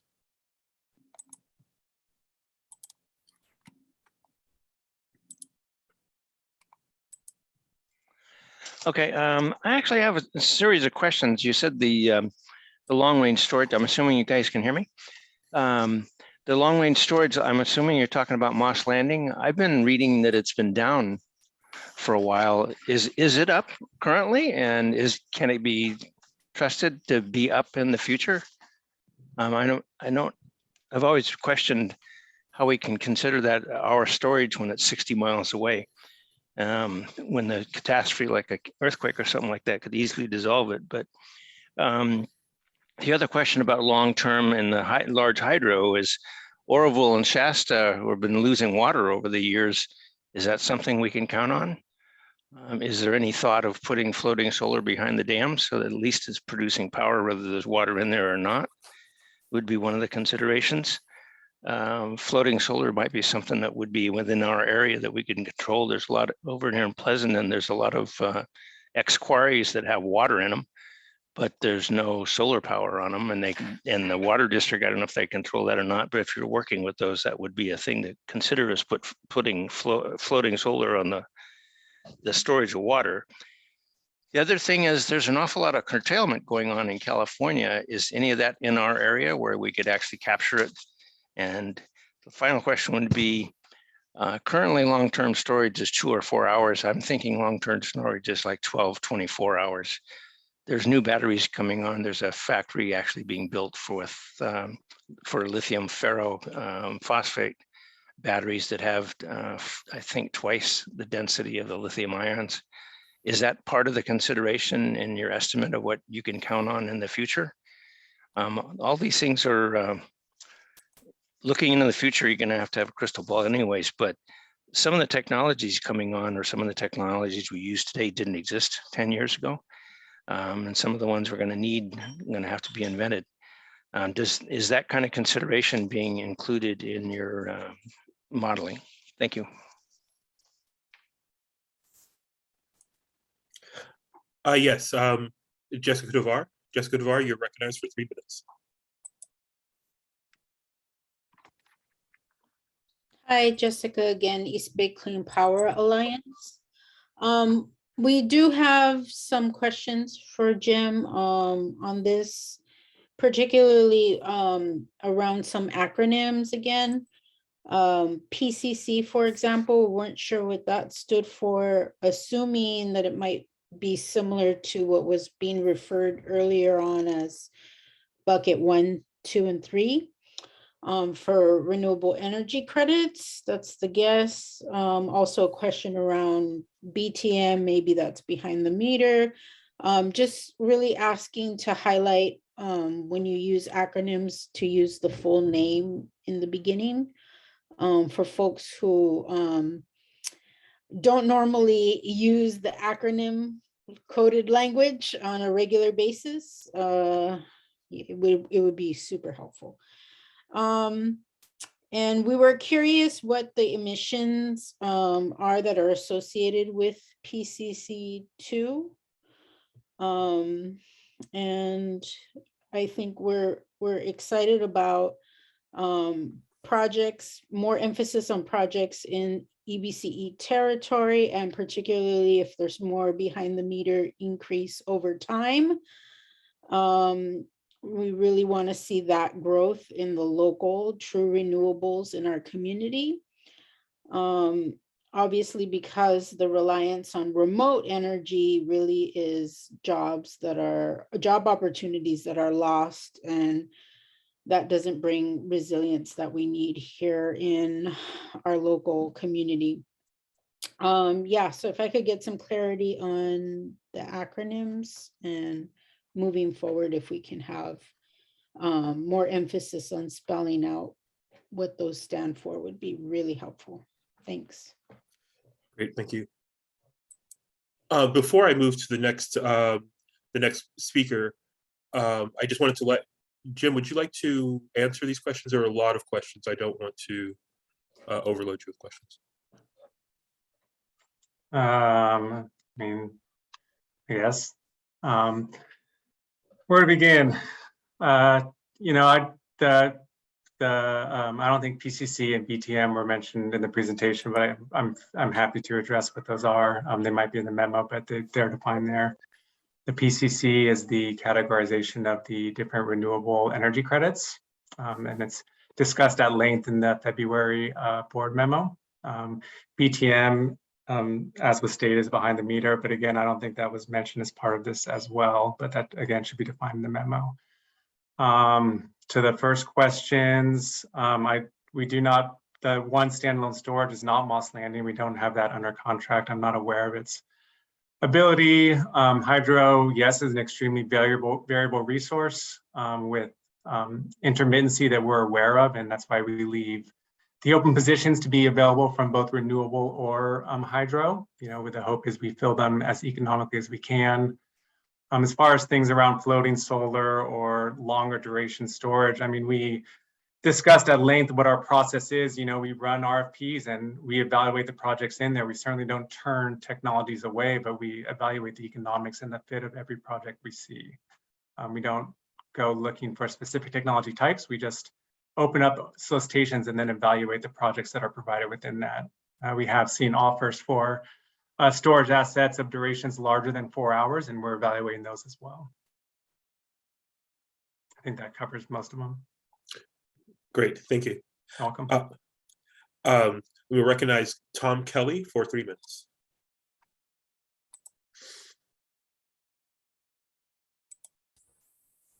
Thank you. Good evening. I'd like to urge the CAC to vote no on this item. And there are a lot of reasons why, and I won't be able to cover them all in the 3 minutes I have. But first of all, the IRP process is completely separate and divorced from much of what we're talking about in this item. The IRP is basically a floor that the LSCs have to demonstrate that they're able to meet state goals, but it really has nothing to do with EBCE's goals. I mean, the reason why we formed this agency was to reduce our emissions as quickly as possible. I have to ask the CAC, are we happy with 580 pounds or 540 pounds of CO2 per megawatt hour for Bright Choice when at one point it was 3 or 4 times lower? I mean, are we happy with the fact that we're 3 or 4 times worse than PG&E on emissions? The other thing I'd like to raise is that all the CCAs here in Northern California do far better than EBCE. They're in good financial health. I think, in fact, MCE is now selling its 100% renewable product at less than PG&E's default product. The other thing is, we're not looking at all the documents here. You're being asked to approve this, which will lock in an 8-year program of continued emissions when the Finance Executive Committee on the 15th, I think, looked at the draft budget for EBCE for next year, and it shows an estimated, what the staff estimates as a net position increase of over $230 or $40 million. We have to have a discussion about emissions intensity in combination with rates. We have to reduce rates. We have to improve emissions intensity of Bright Choice, or frankly, all the cities. I should remind you that I was the consultant to the county in the formation of EBCE, and I stood before all those city councils and promised them that their emissions would go down from their electricity. That is no longer the case. Their climate action plans are goals are being blown out of the water by the emissions intensity of Bright Choice. That has to stop. We have to stop greenwashing our bucket 2 RECs that we're including in Bright Choice by basically papering over system power with those RECs from Bright Choice. I mean, it's all gone completely haywire with EBCE, and the CAC shouldn't foster or encourage that. Thank you. Thank you. There are no further questions. No further public comment. All right, thank you so much, Adrian, and thank you to all of our public commenters tonight. With that, I'll go ahead and open it up for member discussion. I see Member Lutz is first with his hand up. Any other members who'd like to put their hands up? All right, Member Swaminathan and Member Hugh. So let's go with those first 3 in that order. Thank you. Yeah, Jim Lutz here. There were a couple charts in the presentation that I wanted to go back to and had some questions on that they didn't make sense to me just on a quick look. The first one was the slide that's titled Background 2020 IRP. I think it's slide 4, but that might be slide 12 of the packet. So yes, that one. The I don't have all my full screens here. This shows solar plus starting in 2024, 2023, solar plus storage grows, but behind the meter doesn't grow very much. And it seems like behind the meter would be most beneficial for EBCE constituents because it's local, provides jobs and resilience. So I'm wondering why that's kept so small. And then there's nothing else on the, there's the storage seems to be constant. The 2 hour and 4 hours seems to be constant, and it's only the 8 hour storage that's growing. So I see the imported hydro is kept small, but I'm wondering why the behind the meter isn't increased when it seems like it's the most beneficial for the constituents. Then the other one was the slide 9 titled Discussion Long-Term Renewable Procurement. The way I read it, I might be reading it wrong, is starting in 2022 and then in becoming quite large in 2023 is additional RPS and large hydro. And I'm guessing that that's what's needed to be purchased, and that to make up for the short-term RPS going away. I mean, that slide's, I'm confused on this slide. So I would like clarification on those questions. Yeah, Jim, thanks for that. No problem at all too. So we'll go from backwards to forwards because we're here on this slide already. So the additional RPS and large hydro is reflective of the needed procurement that we need as carbon-free energy. It's not in our best interest to define at this point where specifically that's going to come from. I mean, we have ambitions for large hydro, but we know there's variability there. We have renewable and we have short-term renewable, and those are all products that we can use to reach that goal based on the requirements of the California Renewable Portfolio Standard. And so they are, the orange bars are our additional needs, and they're left undefined, knowing that we would like to fill that with a variety of different product types. But again, there's uncertainty, as mentioned earlier, in the large hydro. There are costs associated with renewable. We just want to be economical in how we fill that in. And the 2022 IRP will greatly fill in those gaps, including an emphasis on reliability as well. And so I could not tell you how those boxes are going to be filled. I can guess that they're going to have larger long-term RPS in the future as we continue to contract. But then again, we still hope to layer in some amount of short-term renewable energy and large hydro as well. The second question on the earlier slide about the behind the meter storage. I wanted to caveat again that this is from the 2020 IRP. So this was analysis conducted in 2019. And I really don't believe that what's here is relevant for today's markets and requirements. I do appreciate the concern on the small amount of behind the meter. And I can only tell you that the 2022 IRP, the one that's currently, will look significantly different to this. and that our behind the meter storage efforts have increased largely in the time since this IRP. But these numbers are purely for illustrative purposes to show the outputs that come from the IRP and not indicative of our procurement activities at this point in time. And further, the reason the behind the meter is smaller is scale. I mean, we're buying 100 megawatts of solar, and that's a lot of household behind the meter solar and storage projects to even be able to equate to one project.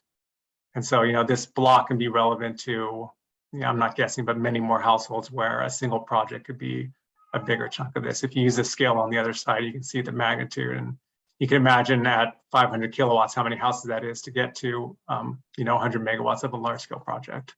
But again, the takeaway is that this is informational. This is based on the 2020 IRP, and that this will be updated during the 2022 IRP that is currently ongoing. I hope that answers your questions.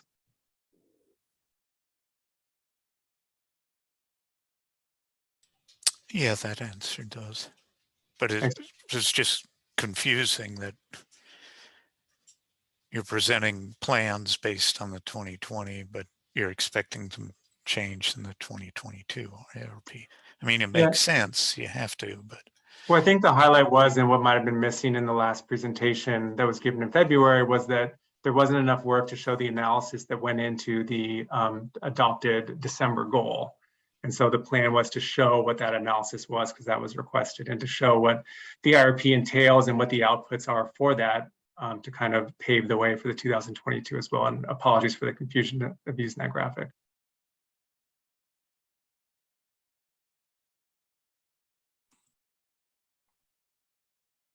All right, any other questions? Okay, perfect. Then we'll go to member Swaminathan, member Hugh, and then member Sutter. Hi, Jim. Excellent presentation. Very informative. I really like the graphs and charts, and providing that 2020 context was helpful for me. I would like to focus on two slides, slide 3 and slide 10. Start with slide 3, if you don't mind, please. So this table is really informative, and it'll be good to see a similar chart for 2022 and a comparative between 20 and 22. The question I have is the $608 million that you see on the scenario 1, is that for all these numbers are for 2030 costs? Yeah, correct. They are going to look dramatically different in 2022. And so that is the costs to reach the 2030 goal, but in 2020 dollars. Right. And what was, it'll be good to also footnote it with what is it now in 2020 in the new chart. So 608, yeah, so just a comparison. So this is really good. Moving to slide number 10. So this was another interesting chart. Remind me again, on column 2, why did our carbon-free percentage drop from 85 to 54? Is that to do with PCC2, or is that something else? That is a good question. It's a long answer. I'll try to be as cohesive as I can on it. So we talked about this at length in a lot more details on the February board item, and obviously refer you back to that, but plan-wide, we made changes to our content after the 2019 year based on the nuclear allocation and the plan design. And what it was is we moved from having 85% benchmark for Bright Choice to plan with parity and exceeding renewable content of PG&E. And so PG&E through the PCIA proceeding, based on the amount that our customers pay, we were allocated carbon-free energy from PG&E.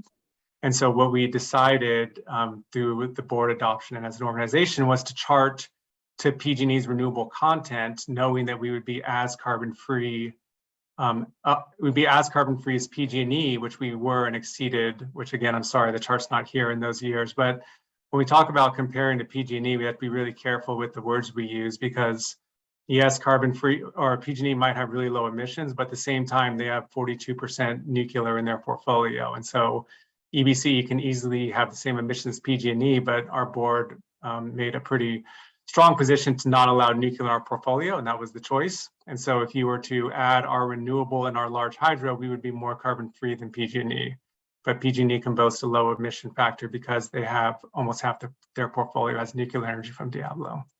And so the question is, what's the difference? Is that we had a changed design of Bright Choice. The weight of the PCC2s had some effect, but those are still, maybe they're 30% of our portfolio. And so the majority here is just the design of Bright Choice changes that we had from 19 to 20 in exceeding the carbon-free content of PG&E, comparing renewable and large hydro versus renewable and large hydro. I hope that answers your question. I think you did, but I didn't quite follow it. I'll go back to the February report and take a look. Yeah, I mean, the big change is that we changed how Bright Choice is designed between the 2 years. And the reason for the redesign is the cost element? Well, I mean, yes, for one thing, and also that, the idea was that we want to be, in comparing to PG&E as a renewable entity, we want to be more renewable and more carbon-free and still be able to maintain the value proposition of Bright Choice. Okay. And not have nuclear in our A portfolio. little bit more for additional context. When we launched the organization, the Bright Choice product in 2018 targeted 40% renewables and 45% large hydro. And as you can see, 2018 was very close to those numbers. 2019, we increased the renewables procurement largely because we could not procure large hydro. If you recall correctly, I don't know if you follow closely, but in 2019, heavy drought year, very little hydro supply, which you may actually be fairly familiar with given your line of work. And so we stepped up our renewables procurement in 2019 to account for that. But obviously with that came additional costs associated with procuring renewable energy as opposed to large hydro. And so we revisited that decision with the board and adjusted the plan to say, we need to step down the large hydro procurements because there's too much volatility year to year. And the reality is there's no incrementality to the sort of carbon-free energy that comes from large hydro. So there was a very active discussion with the board in regards to nuclear energy, large hydro, renewables procurement. And the decision was made to say, let's benchmark against PG&E on a renewables energy basis. And that alone, and large hydro is really taken from PG&E through an allocation. And so our large hydro procurements are generally in line with PG&E. And of course, separate from that decision was we do not consider nuclear a clean product. It may be emissions free, but we don't consider it a clean product. And so that's what happened between 2019 and 2020 and why there is that drop on both renewables and carbon free. Got it. Thanks, Howard. I just had one last question. The long-term RPS procurement almost doubles or triples in between 22 and 23. But here the RPS renewables stays at 45, increases only from 45% to 49%. Is that because we're buying, what's the reason for that? We're buying less short-term as we bring up our long-term supply? That's a very good question to begin with. I don't think I can answer that intelligently at this point. So I think it's a good observation as to why I went Bright Choice therefore double it. I don't think I have the numbers in my head to address that, but I think it's a good question. I think that the scale is kind of what is amiss at that comparison, but I'd have to think about some more to be smart about it. But it's a really good question. I'm sorry I don't have an answer. I would just add that I think that generally conceptually is right, Shiva. In 2022, a lot of our procurement is short-term renewables. In 2023, a lot of our longer-term renewable contracts start to come online. And so that's where there's an expectation that flips. The proportions may be a little off. We're not in 2023 yet, of course. There are a lot of disruptions to, sort of supply chains for projects and things like that. But that is the plan for, what we'd see. And that is a pretty significant increase in long-term renewables procurement, which we generally just sort of balance year to year between short-term and long-term. Great. Thanks, Howard. Thanks, Jim. I would love to see the 2022 one, but also in comparison with 2020 would be helpful. What did we think back in 2020 and what is it now would be another useful metric to evaluate. Thank you. All right. Thank you so much, Member Swaminathan. Let's go to Member Hugh and then Member Sutter. Wonderful. Thanks so much. Jim, thanks for your presentation and the materials. I really just appreciate the effort in compiling all this context for the CAC and the board and the work that you and your team have undertaken. Long-term planning and procurement. Appreciate it. I have a few questions, so I'll try and roll through them quickly. First piece, just on terminology, there were two acronyms that I personally wasn't familiar with. So TCR emission factor and the PSDR. Would love for you to just offer those really quickly. Secondly, I'm curious, in the preparation for the 2030 goal adoption conversation, I'm just curious why staff prepared and presented 2 additional scenarios. It sounded like 2 were required and staff chose to present 4, and then the 4th was actually adopted, which is exciting. I'm just curious if there's more context there. My third question is, I'd love to hear a little bit more about the affordability components and considerations. Like, what do you and your team see as some of the anticipated impacts on affordability for your customers in adopting the schedule? I think that might be helpful for this body to hear. Of course, support, a cleaner mix, absolutely support the, direction that you all want in terms of a long-term procurement pathway. And I'm just curious about, ensuring that our low-income customers aren't bearing any unintended consequences or confusion and things like that. And then my last 2 questions are, one, you mentioned that there might be different requirements coming for the 2022 IRP. Do you and your team have any additional information about what we might anticipate in that next tranche? Might be great for this body to get a head start so we know which kinds of issues we should be learning more about so we can be more engaged and helpful for you and your team when that comes. And then finally, that last slide, I'm curious about the emphasis on projects within EBCE service territory. Do you have any additional information about potential scale or scope, placement of any of those upcoming contracts? It seems like a huge opportunity that I think our communities would be really excited about. Thanks. Lisa, thank you. Great questions. I will take the first 2 and then I might kick it over to Howard, whether he wants it or not, for the other ones. So sorry about that. So the TCR and PSDR, again, great questions. These are, and again, I'll refer back to the February board item that really took a deep dive into emissions. I tried to save paper on this one and kind of highlight it, but it's basically 2 mechanisms for reporting emissions. The TCR is the climate registry, which is a national known emissions reporting methodology and calculation that the CCAs use, PG&E uses, and it's well adopted and well regarded. And basically it's just a known standard methodology for calculating emissions. And so we had reported under that for 18 and 19, but then, so I'll stop there. So TCR is the climate registry. And then starting in 2020, the regulations from the power source disclosure reports, that's PSDR, had different rules and accounting methodologies for reporting emissions. And one of those rules were that we were not allowed to report anywhere else besides the PSDR. And so the PSDR regulations came up, they changed a little bit of how emissions are reported and calculated relative to the TCR. And then the requirement was to report through that. So you see kind of those 2 columns where, we report on the TCR and then stop in time, we reported under PSDR, and that's the reporting methodology we use moving forward. The second question, does that answer the question, Lisa? Cool. The second one was the 4 different scenarios for the 2020 IRP. I'll give a half answer to this. So, we had the 2 required ones that were required of us by the California Public Utilities Commissions, the 46 and 32.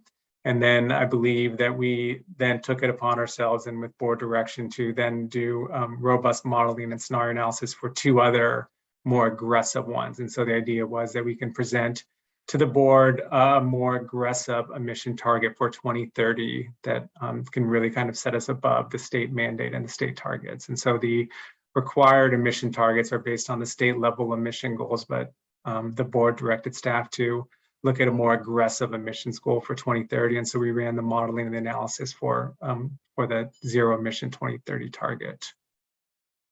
I'm going to kick it to Howard for the questions about affordability. Yeah. Absolutely. So, affordability obviously is critical.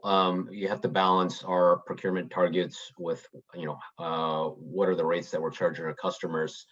On that slide 3 that we sort of referenced a couple of times here, in 2020, we're able to look at those costs and do an assessment, and we're able to get board action to approve a sort of a long-term 2030 goal towards getting to zero carbon emissions.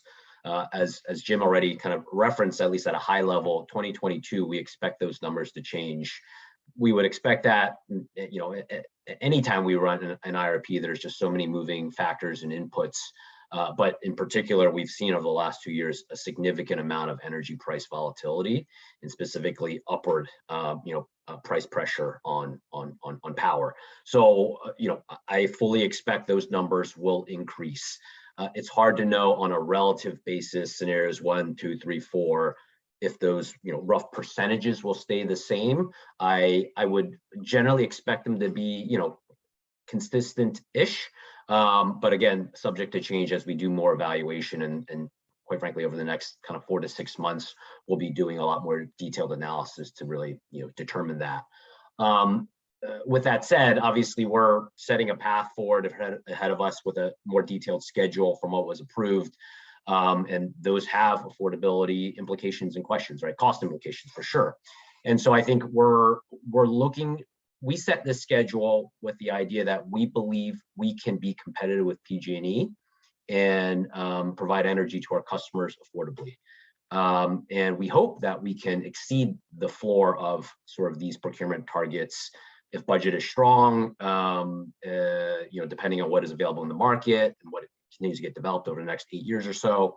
So there's certainly an opportunity, and our goal is always to try to drive costs down. And we will, we are constantly assessing that and determining what we procure on a short-term basis versus on a long-term basis, and what we procure now versus what maybe we would hold on procuring for another 2 or 4 years out, depending on what we're seeing with supply chain issues, interconnection, things like that.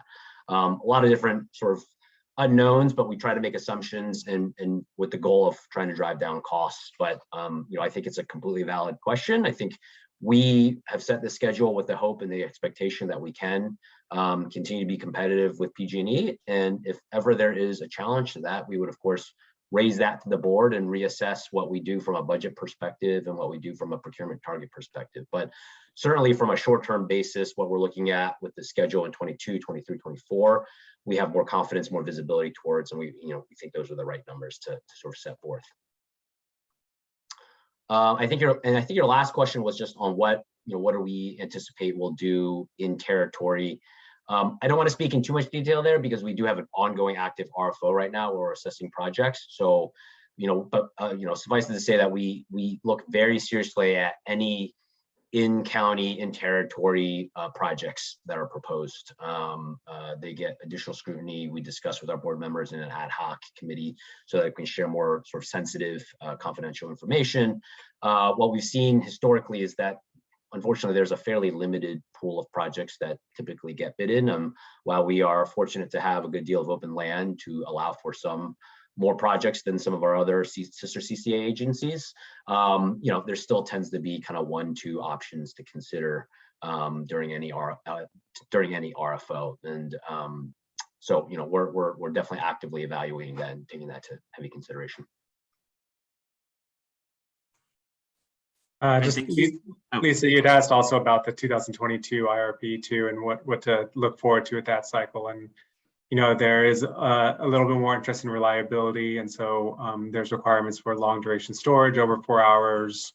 There's requirements for high capacity products, and basically what that means is things like geothermal, where it's less intermittent than like solar or wind. And so you'll see requirements for those in the 2022 IRP, kind of based on grid level reliability.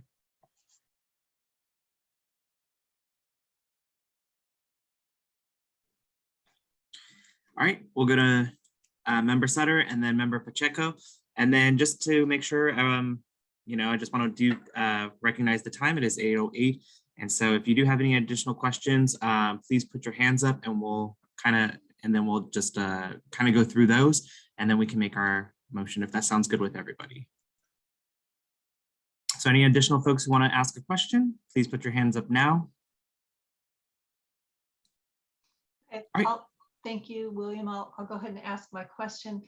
I was struck by kind of the words that Tom Kelly said in his public ones, where EBCE is behind all the other CCAs, at least in terms of our emission reductions. And I think and I guess I'm hoping that you can help me understand why that is. I think I'll tell you what I think it is. I think it's a combination of a constrained supply of hydro and renewables that anybody could go buy. And combined with kind of the level of power that EBCE is required to generate for our customers and purchase. And so we're kind of left with doing the power content that is, what is it that it's called? It's the unspecified power. And unspecified power has high greenhouse gas reductions. So I think it's those two, and I'm trying to figure out, well, why doesn't MCE have this? Do they have fewer people? You know, were they able to get a whole lot of hydro that we couldn't for some reason? You know, I'm trying to understand that aspect of it, because I'm hoping you can kind of inform me on Yeah, why we don't have this. Why don't I Why we have respond this to issue? why don't I respond to that question first? Because I think that's a fairly meaty one. You know, first of all, I would say there are a lot of CCAs out there, over 20 CCAs, and so I'm not going to endeavor right now to do a clear side-by-side benchmarking of every entity's procurement policies, targets, budget, all of those things. It is not an accurate statement to say that we are behind every CCA. That's simply not true. So I think that's a really important point of clarification. Depending on what CCA and sort of how you think about some of these different factors, we're certainly not. Two is, I think you're hitting on some of the right elements there, though generally speaking, different CCAs have different large hydro targets. Some of them have procured more, and some of that might be because they have contracts they've put in place prior to we launch as an organization. MC, as an example, obviously has been around significantly longer than we have, so they may have some legacy contracts that have allowed for that. Two is some other CCA boards have elected to continue to procure high levels of large hydro, despite the volatility of that year to year. Some years there's good water flow, some years there are not.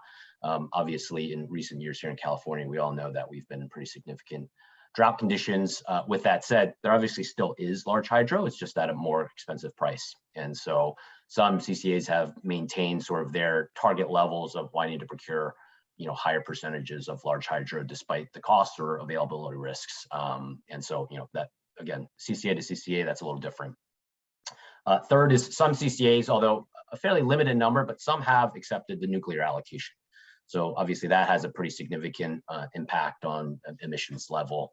And then maybe the last factor I'll point to is, I don't know what MCE's current rates are for this year. I know it's been kind of pointed out maybe a couple times from Tom Kelly that their rate is lower than PG&E's. I think a number of CCAs are going through a budget setting process for the fiscal year. So I don't know that any are definitively lower than PG&E or definitively lower than us. I think it's still actually in process and not finalized. That's one. And two, it is really important to understand the kind of the rate setting structure as well. This year, we continue to be at a discount to PG&E for Bright Choice. We've done that since our inception. Other CCAs, I know MC as an example, they have been at a premium to PG&E for certain years. So 2021, as an example, I believe they were sort of 5 to 10% more expensive than PG&E. This year, they are less expensive. So I think it's really important to look at multiple years when you make comments on how we compare to another CCA in terms of rate setting, because some CCAs have actually depegged from PG&E in certain ways. And CPA is another example of that in SCE territory. They have structured their rates differently. So some years they're more expensive and some years they're less expensive. So it's really important to look at sort of a longer period of time when making rate comparisons. Thank you, Howard. I think I want to make one more statement and let me know if this is correct or not. It seems like policy choices that the EBCE Board of Directors has made in terms of purchasing has also influenced the ability of staff to purchase certain products. Is that correct? Is that? Yeah, I think so. Large hydro. We're saying, you know, large hydro is one. Nuclear, obviously, that one has been put to bed, you know, but that's, but it seems like the board policies have also affected kind of what we have. Yeah, I think that's right. I mean, kind of going back to what I spoke to before, you know, there was a shift a couple of years ago to really focus on renewables procurement and comparing that to where PG&E is at. And I think that's part of perhaps the JPA charter to say that we will be cost competitive to PG&E over a long period of time and provide greener energy. And based off of many, you know, long discussions around how we define green energy and being cleaner, the focus was really on renewable energy and benchmarking. Thank you. Yeah. Appreciate it.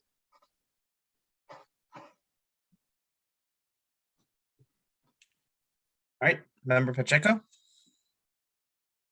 One or two comments and then a question or two for Howard and Jim.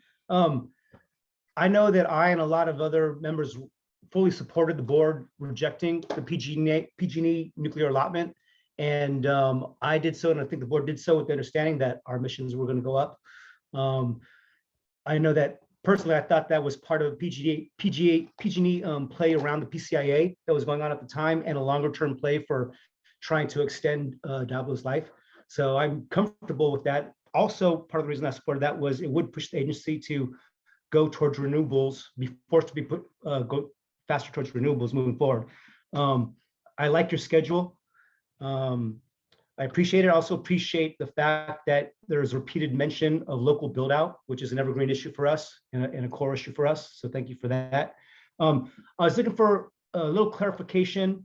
So with this aggressive move to 100% by 2030, which I fully support, when, I don't know if it was Howard or Jim that basically said, yeah, we'd still be equal to PG&E, but there sounded like there was a little bit of play there. Is it like we'll be meeting PG&E's rates within 2 or 3%, or what are we thinking now? I know it's years away, but is it real? Are we really think that we can meet this aggressive target and meet their rates? That's one question. And then the other question is, so with this, I don't know how many other CCAs are putting out IRPs for 100% renewable by 2030, but is there any possible pushback by the CPUC around our aggressive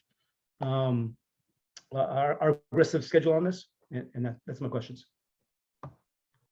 I can take that, Jim. I think on the second question, will the CPUC push back? The CPUC is not going to push back on you know, whether we set that as a target or not for us. But certainly what the CPUC does is they look to try to receive input and information from us as to how we actually plan to meet some of those targets. I think they're most focused on the CPUC sort of mandated state targets. So that's kind of scenarios 1 and 2, because that's the mandate they are under to drive towards. What we do beyond that is sort of voluntary within our CCA. And so while they still want to know how we're doing from a reliability perspective and an RPS compliance perspective, I don't think they're concerned with, well, if we're meeting the state mandates but not meeting our targets and trying to sort of you know, sort of tease that out and understand the riskiness of that, that is not as much of a significant concern for the CPUC itself. But certainly from a general procurement reliability perspective, they're very focused. So those are certainly related aspects. And then your first question, sorry, it just slipped my mind. Would you just mind just refreshing me really quick? I had an answer prepared. Sure. Either you or Jim, in response to Lisa's question about like what's going to do with rates, and the answer was like we still think we can meet PG&E's, but I mean to me it seems unlikely that we will actually be able to completely meet them. But I think we need to do this, and so yeah, what are you thinking? Are we thinking within a couple of percentage points, or does staff really feel that we can meet PG&E's rates with this aggressive target? I think we do feel that we can be competitive and meet PG&E's rates. It's very difficult to predict where rates will be in 2030. just to be really candid with you. You know, we saw energy prices in 2020 at around $40 or below, and we're seeing energy prices this year above $65. So that's historically high. That's 2 years later. So in 2030, we do the best we can through the IRP analysis to do a projection of costs of what we think resources will be year to year. And we assess that to be affordable, and we think that will be competitive. We obviously, and we look at other people's IRPs, PG&E included in there, but there's a lot of analysis and detail in there that makes that hard. So we absolutely think we can procure competitively, and we think with these ambitious levels, obviously we'll have to see where PG&E procures relative to us. You know, and we will of course assess that if ever there is a time where we feel like you know, our rates are at risk of not being at a discount or competitive with PG&E, we would be very quick to surface that with the board and discuss that. Right now, in the near term, we don't think that will be a problem, particularly in this year as PG&E has raised their rates significantly. So the idea of indexing to them, we think we have quite a bit of operating room to be competitive, and we think that that is likely the case. That will allow us to reserve and allow us to continue to be competitive for the next several years as well. But 2030 levels obviously are really difficult to really project what will energy prices be then. Thank you.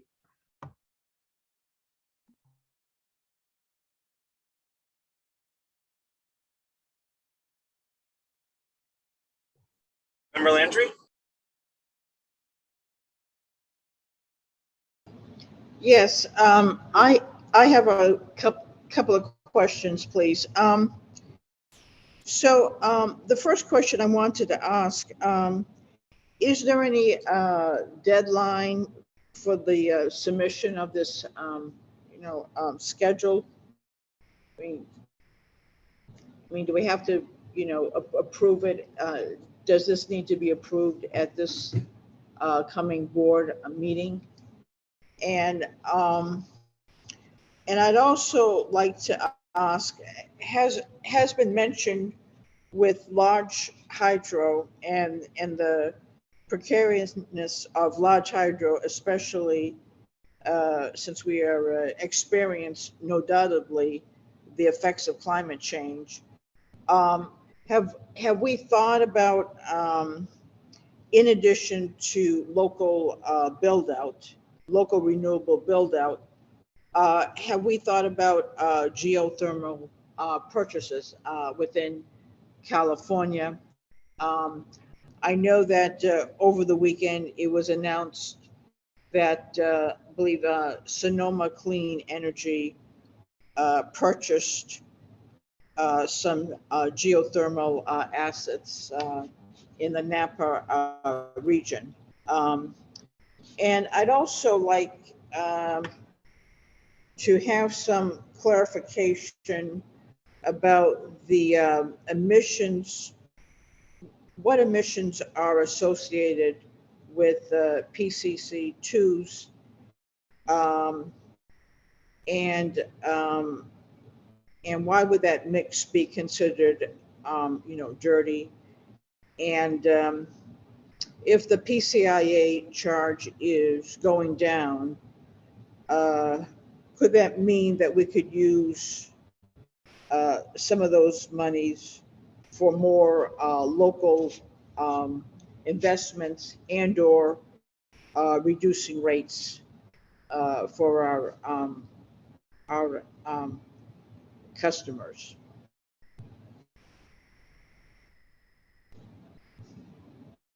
And I would like to see more renewables in our portfolio. I know we have a lot of factors to consider, but I am very concerned about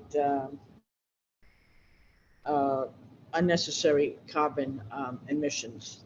I don't want to use the word unnecessary. I want to see us really make a reduction in carbon emissions that do not include nuclear. So can you answer those questions, please? I know it's a lot. I guess I could start with the low hanging fruit on this one, or the easy ones. Is there a deadline for the schedule? Absolutely not. I mean, there's no mandate for us to have long-term planning, but it does help us for our purchasing to be able to contract for those long-term needs and to, you know, be able to work towards a goal. In the past, we've kind of set a Bright Choice target 1 year out, and that's, from my own perspective as the buyer of that power, hard to plan around with long-term contracts. And so, no, there's no immediate requirement, but it's nice to be able to kind of look forward with some certainty of what we're going to build to. The second question was about geothermal. Yes, it is. And again, as Howard mentioned, we have an ongoing RFP for products, but it's something that we are looking at in earnest. I think I can just leave it at that. I think we can also share that we did get approval from the board to sign a contract with the geothermal project. Thank you. You know, two or 4 months ago. So that is absolutely going to be a part of our portfolio. As to whether there will be more contracts added, leave that sort of where Jim left it. We haven't far comment in too much detail. And then I did ask about the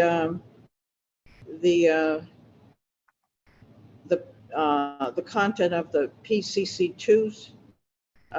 What's in that mix? Yeah, I can speak to that. And again, sorry to play coy here, but I'd refer you to the February board item that really takes a deep dive into those resources and the associated emissions. But the PCC2 REC is renewable energy. It's just not put into California. So it's a renewable product that we use for RPS purposes. And as I mentioned to Lisa, the main difference between the TCR and the PSDR emissions reporting methodology is that the PSDR attaches a grid level unspecified power for each PCC2 REC. And so in the eyes of the emission reporting for the PSDR, every PCC2 REC is reflective of grid power, whether the bundled power that was delivered into state is carbon free or not.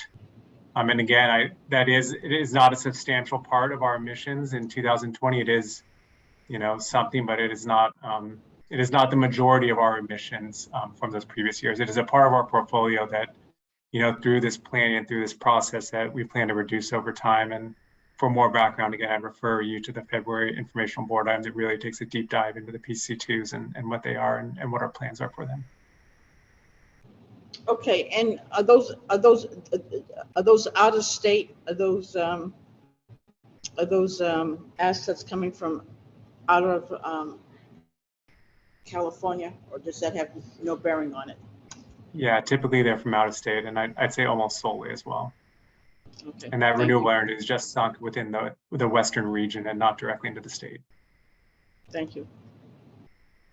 Sunk, I mean like consumed, like someone's light bulb uses it there, not here. Thank you.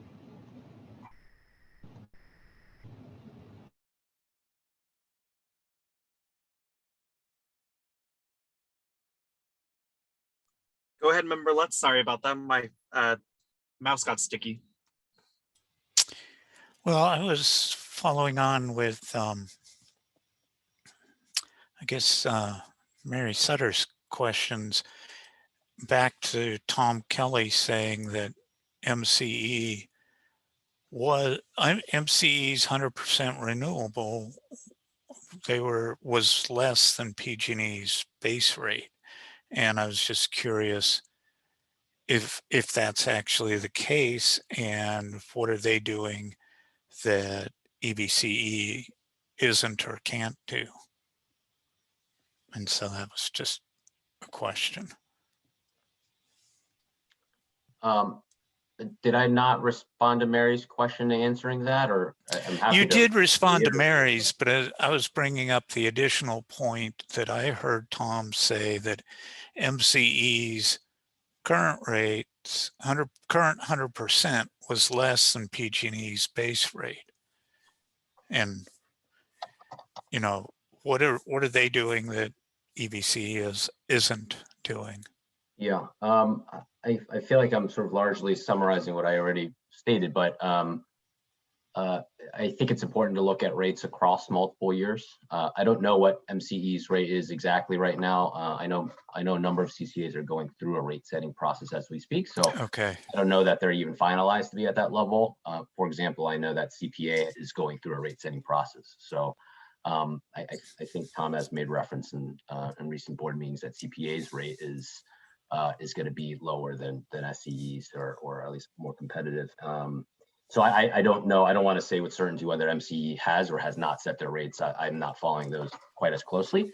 I think my primary comment is really that we need to really look across multiple years when we think about kind of rates indexed to PG&E and kind of where they are relatively speaking. I know that last year, as an example, MCE was above PG&E's rate. Even their sort of equivalent Bright Choice product was at a premium to PG&E. Okay. 2021 rates and 2022 rates are set at very different levels. And I'll note, if you look back at our recent FAT meeting, you'll know that EBCE actually operated at a slight loss for 2021 as an example. And so we saw many CCAs actually setting rates above PG&E in 2021 because it was a particularly tight year for sort of headroom and how CCAs operate. In 2022 has a lot more headroom to operate as rates have increased. So if you continue to index to PG&E, it does give you a lot more operating headroom. And so when you look at multiple years, 2021 and 22 as an example, it's really important that you sort of take that into account in terms of how CCAs are setting their rates. I can only speak to us, obviously. We index to PG&E, and so 2021, which was a tough year, we operated at a loss. In 2022, it looks to be a very favorable year at least from a financial perspective. And so, we continue to be at the same level.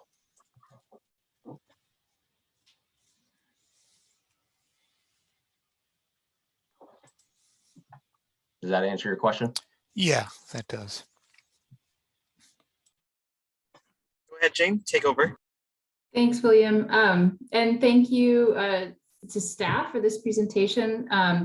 Likewise, I'm really excited by the direction we're going here. And I think I mostly just have a comment.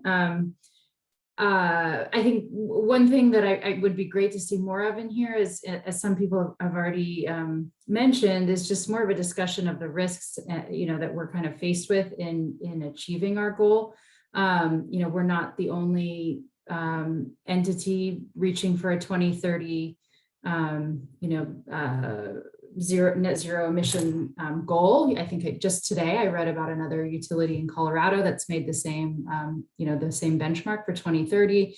So of course, just to say that there's a lot of competition out there for renewable electricity. And, in particular, as we move towards electrification of our buildings and our infrastructure, our vehicles, there's going to be more load and more competition, or more load demand and more competition. And in the context of many people reaching for this 2030 goal. So I am a little concerned not to see as much discussion around those risks, capacity risks, competition risks, the cost risk that introduces, not to mention, hydro, which is it has an unspecified place in our planning and of course is very precarious due to drought and other things that have been mentioned. So would love to just see a more robust conversation there. And I know I think Member Hugh spoke to this briefly of where is the piece around local communities and how they might benefit from some of the initiatives that you are perhaps planning. And I know that in the past when we've talked about investment in local clean energy, solar plus storage, microgrids, it's always been a cost-constrained discussion, where we really want to maintain that affordability. So we're brokering energy in from outside where we can make large purchases and it can be cheaper. What's the point at which those two costs converge? And it actually does make sense to have that investment in local communities. And can we anticipate that and map that out right now take actions, to kind of prepare for that, because I think we're headed into uncharted waters here in the future, with a lot of risks and uncertainty around costs that may, reframe our thinking and discussion, and perhaps like instigate more innovation and creativity with how we approach this. Thank you.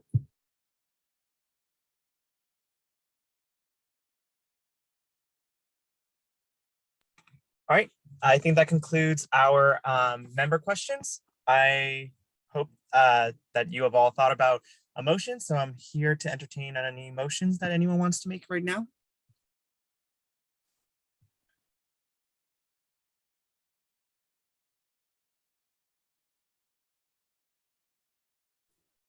Member Sutter?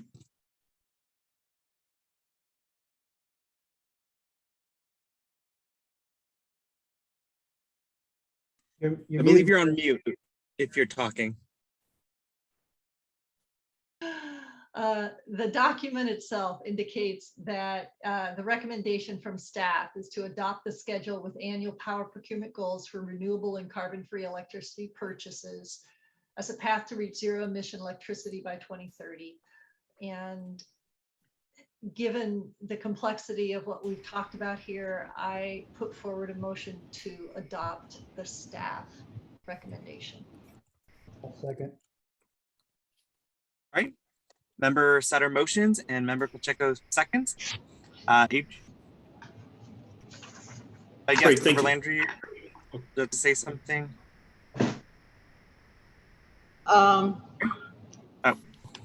Yes, I would like to, I didn't raise my hand yet, but I was planning on. Yes, I certainly support, zero emissions by 2030. In my mind, and I want to underscore very much the time and the thinking that the staff has put into this. But I think a little bit more work needs to be done. I want some of the questions, for instance, that Jane just raised. I want to see a little bit more details in terms of local development. And I know you have contracts out there. And I understand that this is a broad, brush plan. But right now, in my mind, it's not, it lacks some detail in all due respect. So I am not prepared to support this plan this evening, and especially since you did mention there is no urgent a deadline. So I'd like the plan to be relooked at, and perhaps you can come back next month with next month or in the next few months with further development. Thank you. And I would like to see more renewable sources also.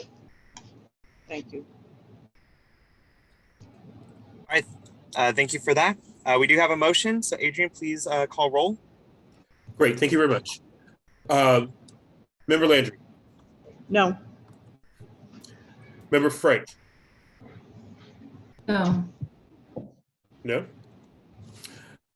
Member Hugh? Abstain. Member Lou? Abstain. Member Swaminathon? Affirmative. Member Lakshman? Member Talria? Member Pacheco? Aye. Is that a yes? That was a yes. Great, thank you. Member Sutter? Yes. Member Hernandez? Member Lutz? Yes, on the assumption that this is going to be done fairly regularly and repeatedly so that it will be updated with more information, the 2022 IRP, things like that. Okay. So, yes. Great, thank you.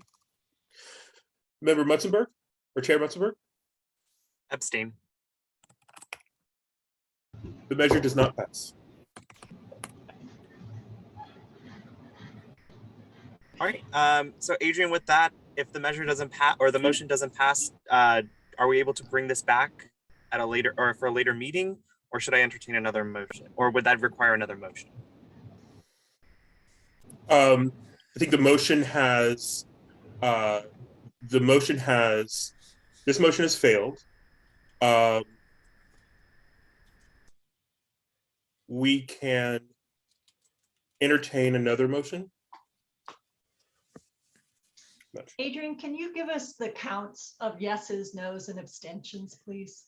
Yes, we have 3 abstain and 4 yeses. And how many no's? And 2 no's. I think it passes. Oh, I Is the see. pass For the failed? abstain, 1, 2, 3. Yes, wait. So the quorum for this would be 4. It would pass because of the abstention. Yes, the measure passes. All right, then that solves that dilemma. The motion passes. So with that, I'll take it to what is it? Member and staff announcements.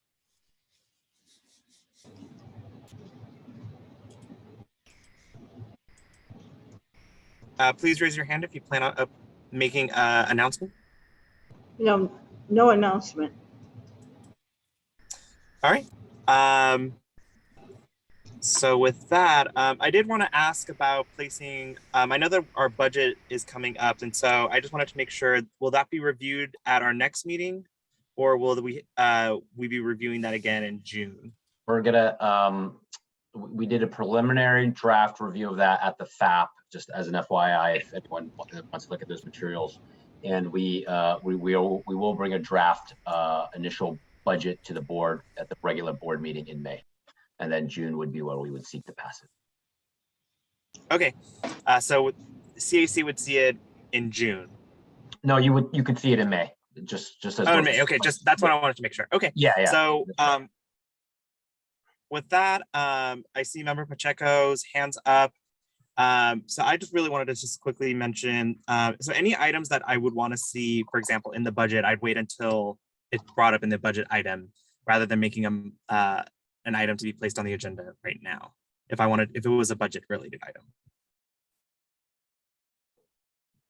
Sorry, is that a question to me? Yeah, it was a question. Sorry. So if I wanted to talk about something that I wanted to see brought up in the budget, I don't have to bring it up as an item because we're going to see it in the budget talks in May. Correct? Yeah, if it's assumed to be part of the budget, then you would not need to agendize a separate item in order to discuss that. You could discuss that as part of the budget item. Correct. Okay, but if it's not agendized, I can bring it up, or I can make an item placement right now. If it's not agendized and you want to make a separate item, certainly you could do that. Yeah. Okay. I just wanted to agendize for potentially the next meeting, just the community innovation grants, and seeing it brought up as an item. Yeah, and sorry, just to be clear, I'm not suggesting that anything needs to be agendized at this stage. I think I'm saying that, sometime over the next several weeks, to raise that to staff, and we can make sure we have the, sort of the right materials prepped and things like that. Yeah. Okay, perfect. Thanks so much, Howard. Member Pacheco. Yeah, thanks, William. I may be bringing this up at the wrong spot, but I'm hoping that next meeting we can have an update on the jobs created through the agency's RFPs with the breakdown of local jobs and union jobs, which this has been brought up before.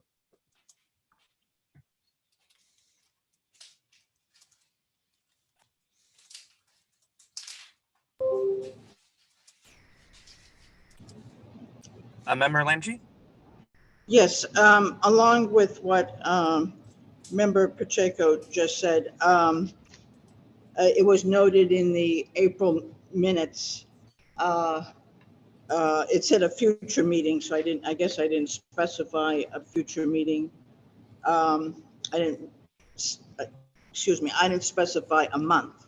So, but for the next meeting, which will be in May, I don't know if Tom Kelly is still, if it would still be, if he still wants to do the presentation about Bright Choice admissions. I know we did go over it tonight, but it's in the minutes.